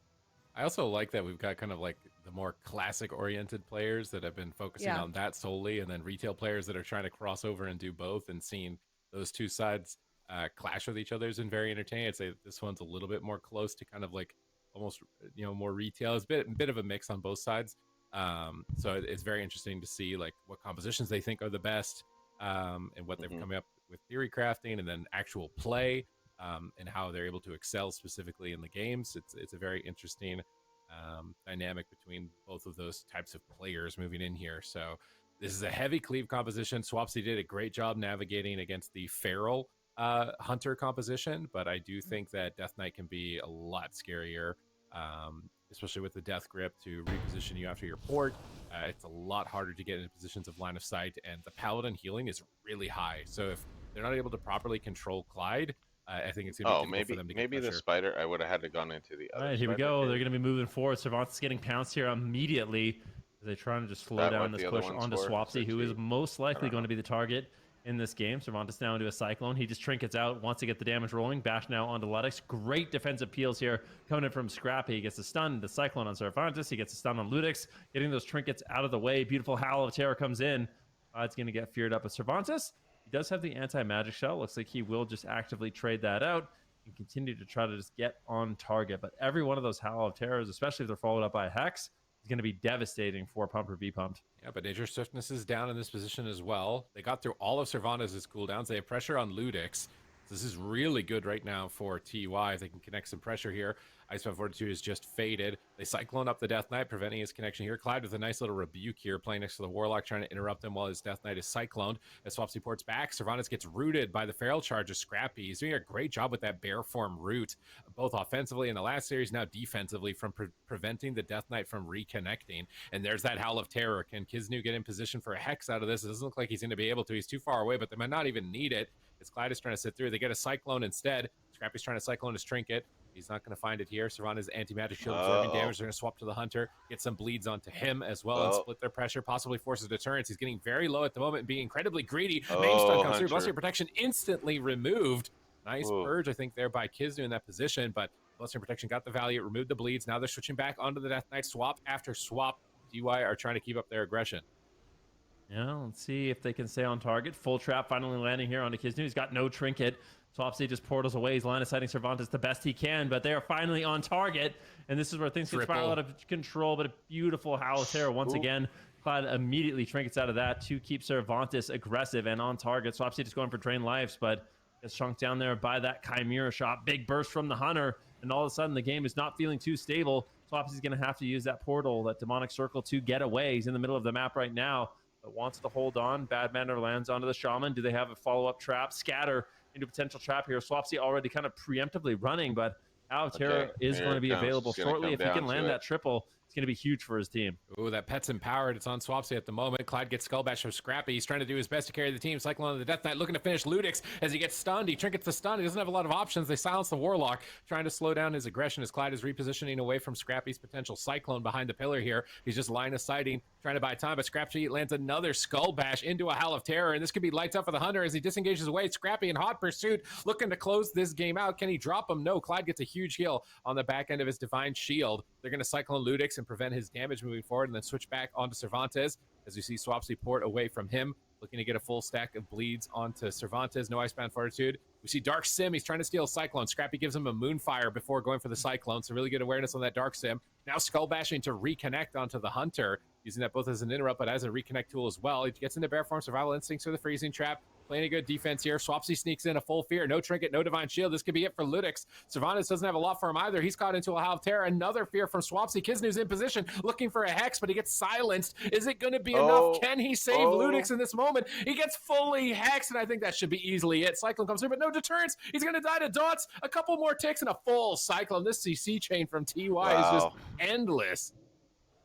Yeah, and that's when I think you really do need that Shaman. If he could just break out of those Howl of Terrors a little bit more often, have a little bit more healing in between the setups, I feel like this could be a winning matchup for Pump or Be Pumped, but Paladin just seems like such a liability here in this match. He's getting Howl of Terror into full Hexes, into full Cyclones, and once those land, once enough of those setups land and you don't have Trinket, you don't have your Divine Shield, this becomes overwhelming damage, and I think TY that did a really good job defensively. Swapsy did an excellent job with his positioning and portaling anytime the Shaman got put in crowd control. But additionally, I feel like a lot of the stuns and cyclones coming in from the Feral Druid really helped set up their team and slow down the game to get them in this game-winning position. Yeah, I really liked all of Scrappy's like really minor utility. Like here, the Feral Charge on the Death Knight, so he can't get back while the Shaman's in a freezing trap. Getting Skull Bashes for interrupts on the healer, always swapping, min-maxing his bleed value. I feel like Scrappy had a really good game on the Feral Druid, not getting caught out either, going defensive when he realized he was the target. He has another Feral Charge on the Paladin, holding him in place. He's just all over the map. This is also another maneuver, using Skull Bash as opposed to using it as a kick, using it to reconnect when you don't have a Feral Charge to get a little bit more uptime, because it's super important you're squeezing in as much damage as you can. Like every single global cooldown is going to count here in a matchup like this. And this CC chain at the end was just so disgusting. It's just fear into fear. And then what happens? I think he gets cloned or he gets hexed. And then it's like, and then it's another cast out of that. NS Hex from Kisnu, just committing that, going all in, realizing, hey, there's no trinket, there's no bubble. We're just going to win the game with dots. He's fully loaded up from Swapsy at this point. And then I think it's a full clone. And there's nothing he can do. He doesn't have silencing shot. He's just going to die to dots. They're casting fear too at the same time just to make sure that something lands on that next global. And that's like, I mean, Lock Shaman Druid in these older expansions, when Fear and Clone and Hex there's no DRs amongst them, you can get a crazy CC chain. That's nuts. Especially the Nature Swiftest Hex. If there's no Hex to spell, it's such a potent crowd control. Howl of Terror, into the Hex, into the Clone. I mean, it's just such a long time you're not healing. And Zico kind of mentioned it for the Holy Paladin. You don't really have many heal effects that go on when you're crowd controlled. Your healing just kind of switches off. There's no Riptide, there's no healing stream totem, there's no Earth Shield. It's just no healing whatsoever. That's why, because I was wondering earlier why there isn't, many Holy Pallies, and then even these, I was like, well, maybe it's just a bad comp. Thank you. They're locking on the exact same comp. It makes sense. It makes sense when they're... Is it a Shaman angle? When they're locked down, they can't do anything. Just go after the Shaman. I mean, forget about it. Against all of these locked Shamans, I swear, it's either... you train Shaman or you like swap at a critical moment. Like, he's got Earth Shielding, he's running too far away and the Warlock outranges his port or something like that. I think you can switch targets, but I've honestly felt like the best strat against a lot of these locked Shamans is Cleave, is to just train the Shaman. It puts the most amount of pressure. It really limits the damage output as well if they're constantly having to clone DPS and having to fear DPS rather than attack you. It's like offense is the best defense against a composition like this. Whereas if you play a more safe game and you're not able to keep them on the back foot and they're more focused on damage, you just get overwhelmed at a certain point. So I could say, especially with them NSing to Hex, and if he doesn't have that as a recovery mechanic, it's just way harder to heal yourself as a Shaman, I feel like. Did he use both NSs on Hex? I think he did. I think the first NS was a Hex and the second one was a Hex. So their pressure is obviously low if he's able to get away with 2 NSs being used on Hex. So I'd like to see more pressure. Although training Shaman when you don't have a Shaman, I don't know, because the howls are going to be disgusting. So if They're Clyde tough. can play Shaman and just Tremor Totem and then stay aggressive, and I think it could work for them. Just put all the CC on the Druid. Just every scatter, every trap, just every CC on the Druid. Take Clone out of the equation, heal through the Warlock, and kind of just run down the Shaman. I think it's a perfectly viable option. It's tough. The only thing that makes me scared is just fear. Like, imagine you just leave Swaps open to just fear you over and over and over. They don't have Tremor, they don't have Sheer, they don't have Ground. It's just Fear City. So that's the one problem is like both Scrappy and Swapsy have such unbelievable crowd control that they can put out. So if you decide to all on the Shaman, it has to be really well done. Ludix on the Hunter, I think it's really important that he's going to be shutting down the incoming crowd control. It does seem like maybe on this map, you have a better option. There's not really a great pillar here for Swapsy that he can kind of just run around. I guess there's the central tomb, but I think it's a lot more difficult for him to kind of pull off the strategies he was, where he's just line of sighting Cervantes for such a long period of time on the Grand. You know, I don't think he can do that on Ruin. So I wouldn't be surprised if they decide to go for the Warlock once again. I think you can also do that port in the room strat, and then you play out in the open in the middle, and you just port back in the room. Either port on tomb or port in the room. I feel like oftentimes, at least when I played with the Warlock, and they put their port on the tomb, they end up regretting it. And if they had a port in the room, it would have been way better for like dragging the enemy healer off of the tomb to get Cyclones and get them in a spot for Hex or Fear, as opposed to playing on the tomb, and then their Shaman can line of sight, play healing stream behind the pillar. Although they're not fighting a Shaman, so maybe it's a bit different in that regard. But generally speaking, Warlocks just want enemies out in the open so that they're easily casted on by Cyclones and Fears. You can get control of it. So I'm curious to see where Swapsy ends up putting his port. Does he just mount up to center tomb, put it down, or does he put it in the room and then play out in the open? It's going to be a very important decision because in Cataclysm, a lot of the matchup is almost just immediately determined by where your character stands in the first 10 seconds. All right, gates are going to be opening here. Let's see what Pump or B-Pump decides to do. They obviously know by their name they need to play a very aggressive composition or a very aggressive style with this composition. Cervantes is going to be getting an early freedom here, but deciding to sit those initial stuns. There comes the first howl of terror immediately onto Cervantes, onto Clyde. What is Clyde going to do? He gets put into a bash out of that. He's forced to trade out his trinket, and that's both trinkets from Clyde, from Cervantes. This is not a good start for Pump or Be Pumped. All right, Swapsy's trying to fake cast a kick here and get an unstable affliction. It's really important to cover his dots, but he's put into a pet stun. They get a pounce on the Cervantes. He's just going to Icebound Fortitude immediately on that. But Swapsy is just dying. He ports back into the room next to his Shaman, but his Shaman gets Hammer of Justice for one more second. He's line of sighting the Gargoyle in that little corner, drain lifing, but he gets rebuked by Clyde. Now a Strangulate onto Kisnu. It could be a Spirit Link Totem here. He's going to drop it, but the Feral Druid's not in it. Scrappy's trying to get back. It manages to redistribute the health, and I can't believe it didn't break that freezing trap. They killed it so fast it couldn't break it, and Kisnu now has to trinket, and they're trying to play the room, but they're all stacked up in here. Are they going to end up regretting it? They get a Cyclone, Soul Swap, full row of dots on the Paladin, but is that actually the right move, or is it better to CC him? He's got Sacrifice, so he's taking a lot of redirected damage, but that rot damage just doesn't seem to matter. Clyde is easily healing through it, and Swapsy could fall over at any moment. Any Magic Shield is up, the pet is empowered, and they're just running a train over Swapsy at the moment. Cervantes gets rooted, trying to buy time. Cervantes grips Swapsy back in. He gets kicked on his drain life. They stun Cervantes now. Kisnu's into a Hammer of Justice. He's finally free. Can he get the heals he needs? A Cyclone comes in from Scrappy as he's into bear form. Looking for a Feral Charge. They finally get the full fear onto the Paladin. I definitely think this is a game of just CC the Paladin. And now Cervantes is forced to Lichborn, but he's going to survive easily with that. Those Death Glows doing a lot, so they're going to swap off the Death Knight during Lichborn, get bleeds up over onto the Hunter. They got Portal off of cooldown. Kisnu gets gripped in, so Swapsy can port away from the Death Knight. Nice fear onto the Death Knight. They've got decent damage coming out, and somehow they've actually stabilized. They're in a confident position. They're killing him despite Divine Shield. Yeah, I mean, this is insane how much damage they have out right now. Ludix and Cervantes both in a lot of trouble. However, Swapsy could fall too if they get any more crowd control. They need to find it. There's the bad man, or can they get the full trap? Silence on Ludix. He's not able to follow it up. It's super unfortunate. There's the scatter into the full trap. He's got no trinket. Ludix just has to hold on a little bit longer. Clyde keeps him alive with the blessing and protection, but he's got so much work ahead of him. Both Ludix and Cervantes so incredibly low. There comes the death blow. I think that should be the game. Ludix is going to go down.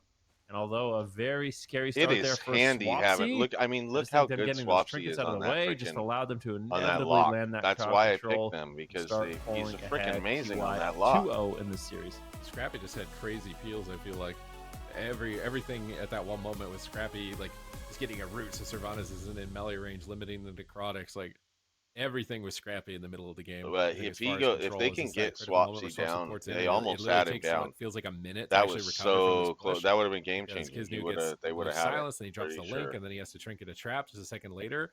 And this is where Swapsy gets gripped, but the grip was forced from Scrappy stuns, or from his roots. So then he gets a stun, then he gets a clone, and then he switches the clone over, and he's stopping so much extra damage during all of this time in order for Kisnu to finally get Swapsy somewhat stabilized. And even despite the monkey blind here, did he pre-ground it so he couldn't trap? It looked like he possibly did. So then he has to go for a scatter. He gets the trap anyways. And I'm thinking like Swapsy should be scared, but they actually just have so much pressure that it doesn't matter. Light ball. Like their healer's in a full trap, but they're so afraid of dying right now that they can't actually get pressure during the freezing trap. And that's why I think their name is Pump or Be Pumped. It's like you have to be putting damage on the table. It's the most effective way of almost like peeling for yourself, because the other team is on the threat of dying while they're trying to win the game. They start questioning their push. They're not sure if they should go for it, and they end up losing out in the game of chicken. So Runes of Lord aren't going to go to them, and now it's going to be tough, I think, to reverse sweep in a matchup like this. Yeah, I mean, I don't really know. Did we like the map? I mean, I think it looked pretty good. Like, the only thing I didn't like about this game was the opener for Clyde and Cervantes. I feel like one of them maybe could have trinketed sooner, so they both didn't have to trinket. It seemed like both of them didn't really want to commit, and it ended up forcing both of them to commit their trinket, you know? If they had been a little bit more decisive with who's going to use what, and just try to avoid that opener damage or try to just shut it down whatsoever, could have been a lot better. I also feel like I guess the Hunter kind of needs the crowd control for the Shaman, but I don't think you should allow Swapsy to just run on top of your Paladin. Yeah, getting a Howl first global, that seemed kind of troll, I think, to get the Howl on the Paladin literally first global, especially when the Warlock's the target. Like, maybe if you're not going Warlock, and he sneaks by, but like there's no way with Chains of Ice and everything. I really don't think the Warlock should be able to get a Howl instantly on the Paladin. Like, maybe if you're pushing in or something, but if you're in the middle of the map, that can't happen. That's what I'm saying. Like, stay further away. I feel like Cervantes should just get out of the first stun. Like, I don't know, just trinket it, something like that. Like, I don't know. I feel so like Swapsy isn't able to get that follow-up crowd control immediately and start getting the damage rolling, because it doesn't seem really like he's being I feel like you have to kind of play all in, because inevitably the Paladin is going to be in crowd control. He's not going to be able to get out of. So I think you really have to push the pace. Swapsy a lot of the time in this matchup as well is just using his silence from his Fell Hunter on the Hunter. So when the Hunter uses bad mana from the monkey or uses the scatter, just getting silenced by Swapsy, so he can't follow it up with a trap, which is really, really smart. But yeah, maybe that is going to enable the Paladin a little bit more to get some cast. It's kind of hard. I mean, it's very unlikely he's going to get cast off, getting instant hexed and instant cloned and feared and foiled, and it's definitely tough. I think it's a very rough situation right now for Pumped or Be Pumped. Do they have any ults prepared? Are they just going to run it down again with Paladin? Are they going to do an all-in? The Warlock is the safer strat, but again, against these comps, when you play the safe strat, it's usually not the best line overall. They want to be making a deep run here with that PHDK. It's just, I feel like it's mostly just not attacking Earthshield also. I feel like they should almost entirely dictate their strategy on who has Earthshield. If it's on the Warlock, go Shaman. If it's on the Shaman, go Warlock. And then adjust your CC accordingly, right? If you're going Shaman, you're going to mostly CC the Druid. If you're going to go the Warlock, you're going to have to CC the Shaman. But I really think if they can just base their strategy on who has Earthshield initially, it's going to give them a lot more momentum early on. Yeah, definitely. We talked about it. For Shaman, you basically have 3 heals: Riptide, Earthshield, and Healing Stream. So if you're not hitting into Earthshield, you're nullifying a lot of that healing. If you can kill off Healing Stream, when you do get that crowd control, it's another way to really mitigate the healing that the Shaman has. So these things are going to be really important. I wonder if Pump or Be Pumped is just feeling the pressure, like they don't have time, because they are on the time limit, right? Enough Howl Terrors that the game's going to be over. Enough Instant Cyclones, the game's going to be over. So they are on a time limit. They have to make sure they're making efficient trades. They're keeping up the damage. They're staying on target. See if they can do it here. We're going to Runes of Lordaeron once again for Game 3, which Super C's could be our final game of the day. Would be a final fitting resting place, as it is a cemetery here. It's a very difficult map to navigate around for both sides, right? Like, even for Swapsy, he's out in the open the whole game, but so is the Paladin, and exposed to a lot of crowd control. So at the moment, it's going to be a rough ride. I really want to see them dictate their strategy on who has Earthshield at the initial starts of this. If it's not Shaman, just train the blue man, AMS, get in there, play really all in. I feel like as Paladin, as soon as your breakers are gone, you don't have bubble, you don't have trinket, like, you can't win anymore. The game is over. Like, you have to win in that window where you have your breakers. So you need the fastest line to victory, which is going to be who doesn't have Earth Shield. Right, not. And you just have to Oh, commit there to it it. is. You have to be ready to win the game in like a minute. Weird spot. Okay. All right, let's see if they can do it. Gonna see a really aggressive strategy here for pump or be pumped, or they will be eliminated from the tournament. TY, they're looking really good. Honestly, it's surprising to see this team down in the lower bracket, but every single one of their series so far has been really, really dominant. And I feel like this might be the team to beat in the lower bracket, and the team that might actually make it through the lower bracket gauntlet and into the finals. We'll have to wait and see. Still have to win this final game here against Pump or Be Pumped. Let's see what they can do. So far, the crowd control has been really, really solid on Clyde. Such an important part of this match is Scrappy and Swapsy, just making sure they are rotating that crowd control onto the Paladin, inevitably getting the trinket, every man for himself, as well as the Divine Shield out of the way. And once the crowd control starts landing, that's when things spiral out of control for Pump or Be Pumped. They really got to push the pace, try to close this one out fast. All right, it's going to be ride or die right here for Pump or Be Pumped. They're going to be sent out of the tournament. Swapsy's got support in the room. There's Earth Shield on the Warlock, so I'd really like to see them just run in on Shaman here. It could be difficult, though. They don't have like a stealth target to sneak on him, so they will see that he's coming. He can probably switch it. So it's kind of a rough start. They're trying to find the Feral Druid with the Flare and the Death and Decay. They don't hit it, so now Scrappy's going to move in. Is he going to open behind the pillar? I kind of don't mind them, baiting an opener on the Feral. You can just Survival Instincts and trade for the Gargoyle really effectively right at the start of the game, but he's going to pull back, play it safe. Pet's going to get pulled back. They don't want that going down just randomly, although you do have a lot of pets in Cataclysm. Giving one for free, might be a problem. Another thing, too, as a Warlock is you can Feldom an Imp. So obviously the Hunter's going to try and cover it with like a Hunter's Mark, but if you get unlucky on like an Imp dispel on a Feldom, your CC chain's gone, and then you can just lose the game. So I don't really like Warlock as the main strat. I feel like it should be Shaman main strat, and maybe Warlock if he gets put in a spot where he's out of range of his port. This is really interesting. They don't want to make a push. They're just going to be sitting back. They're waiting for the eyes, Cervantes, right? They want to pull the Feral Druid out, and then they want to. I mean, they can. There's no. I don't remember when the eyes spawn. Is it 2 minutes? I want to say it's 2 minutes. I think. So if you Minutes can is pull my the best Feral guess. out, like you can just scatter him from stealth, maybe. The Monkey Blind the healer. That's gonna be a lot better than getting pounced and having to like use IBF possibly in the first stun of the game. So this is just ultra safe. Wait for the eyes to spawn because the Warlock won't take the tomb. So you should be able to just do this. Just wait for the eyes, pull the Feral Druid out, and then just run in on top of them without having to worry about getting pounced.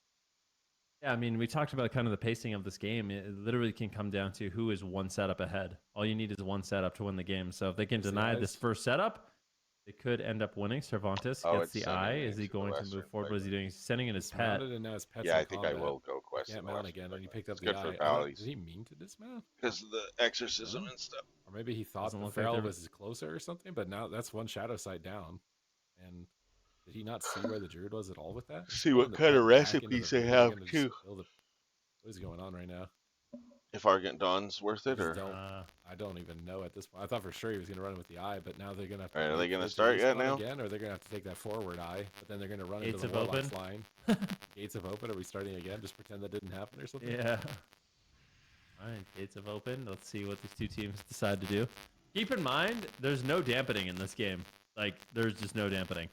But one thing to Let's go also to keep in 25 mind, minutes. if it goes to 25 minutes, both teams Oh. get a point, which means Pump or Be Pumped loses. So they actually are on a I gotta time come limit, back right? here. Yeah. Like if the game goes 10 times longer than it has so far, inevitably TY There's is no going way to a win. team waits till that. To lose? When they're in a position where they lose, right? There's no way. Come here. I mean, yeah, I think maybe he's just not. going to go now. They're All bored. right. Let's go. It's time to start, I guess, here. They've got the world, but there's a pounce start. If they had the Shadow Side Eye there on the mount, they could have pulled the Feral Druid out. So they already have to use Icebound. They bop you this a over. little They're gonna lose, scrappy? man. What? Yeah. They Icebound and bop in the same go, and Unless you were a Trinket in the Feral same Druid. go, and there's a full fear If on the it turned Paladin. into a doggy. They're just trying to throw a curveball at the Feral Druid, but he's Maybe a a bolstered shaman. up. He's got Survival Instinct. He's got Bard Skin. Swapsy is free casting. I don't know how you come back from this opener. That is devastating for Pump or Be Pumped. Yeah, they used every single one of their stun breaks. If Scrappy can kind of just kite, Swapsy will inevitably win the game for them. It still has his trinket. He still got the Divine Shield. So maybe not too bad a full fear here on the Cervantes, but the next stun I think is going to be scary. Scrappy just really playing defensive during the Gargoyle. And now that that has ended, just deciding to get really, really aggressive here on the Cervantes. This stun is going to be big. A full Hax here onto Clyde. That's going to sit full. They have a fear to follow it up. Oh, a full Cyclone onto Clyde. He's just hexed into Cyclone. His team is rotting down. This is not a good position to be in. Oh, into a full fear. No!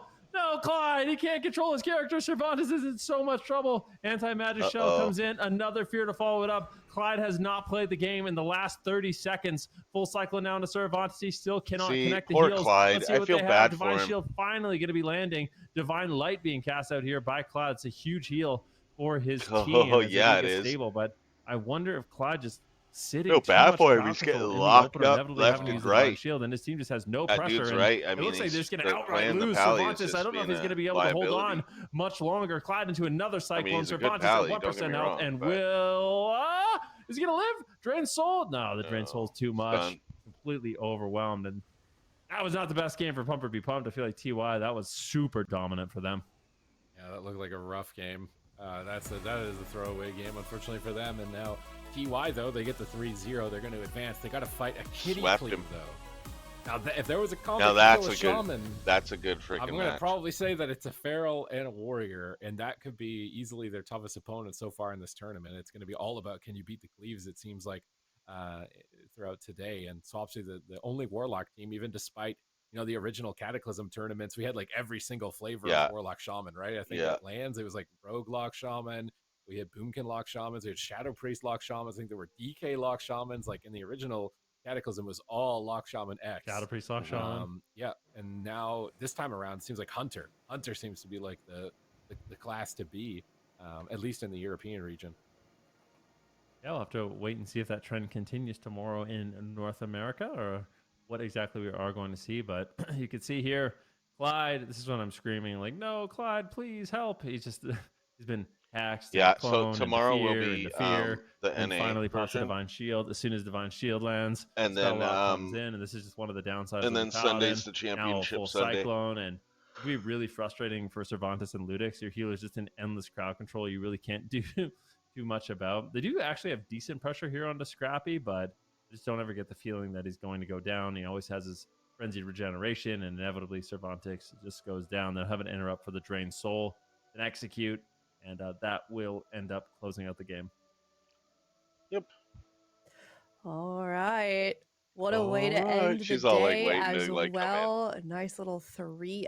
TY taking that in a very convincing dub. Unfortunately, that is the end of Pump or Be Pumped. You guys kind of already covered all of it, but we're going to see them on Championship Sunday. We've got both EU and NA competing for the title of the Cataclysm Classic victor for that day on Sunday. So we've got those NA games tomorrow. But TY winning that last series of the day in a very convincing 3-0. We can take a look at the bracket where we ended off. We started the day with 8 teams in Europe. Yeah, Now TY, only 4 in my opinion, remain. TY will move and on. we are, of course, And, seeing who's going to make up I to don't that know. grand final position. I don't know in No the Tears top Just bracket. Dreams versus the Workshop up there in the semifinals in the upper bracket there. And then we've got Seismic Cleave versus TY down in the lower bracket. And it's been kind of a rough journey for them so far, especially Sipties, the ones that dropped down almost immediately, like Jamek Cleave. TY also got down there a little bit, and they've kind of been battling it out so far. So it's been kind of touch and go for them all day today. I feel like every team has been that way. Maybe like No Tears, Just Dreams. Aside Yeah. from that one loss, it didn't look too difficult for them. Really excited to see how they face up against the Workshop, though, specifically. Is that Priest healer the X factor? Was it just because Clyde was on Paladin, and that's why the Workshop were able to win? Or is Priest going to make it like impossible for that matchup in that upper bracket?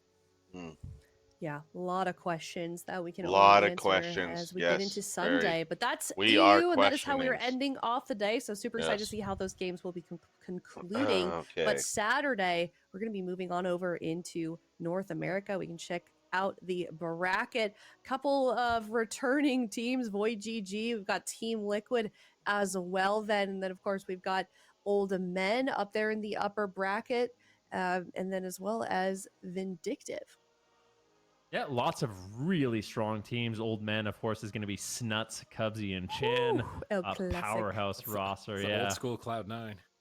Yeah.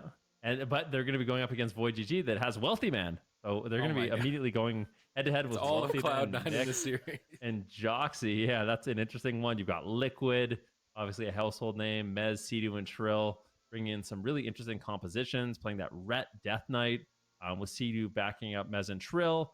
Vindictive That is, of course, Ugly Bald Baby and Mud playing the Kitty Cleave themselves. So they've been a really solid team in North America. Really curious to see how they do. Then, of course, we got the classic, The Move, Australian Whizcan and Absurd, bringing in some Wizard Cleaves, the Shadow Priest Mage, Dirty Dogs, Lemon Sug, and Wet. They're going to be playing Thug Cleave, Poggities, which is going to be a Rogue Mage Priest, and Vado Vado, which I also believe is a, what is it, Rep Paladin? Yeah, Rep Warrior. That'll be interesting. Rep Paladin, Warrior, Resto Shaman. Ooh. All right, we've got some games tomorrow. Well, I hope everyone is excited. All That is gonna right, wrap so up for us that's it for for there. today. So if you want to check out.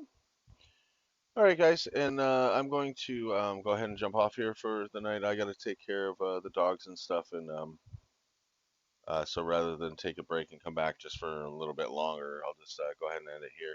I might be back on a little bit later to finish doing some WoW things.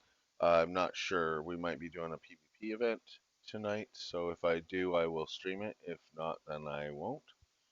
Other than that, yeah, I should be on tomorrow, doing the same thing, same bat time, same bat channel.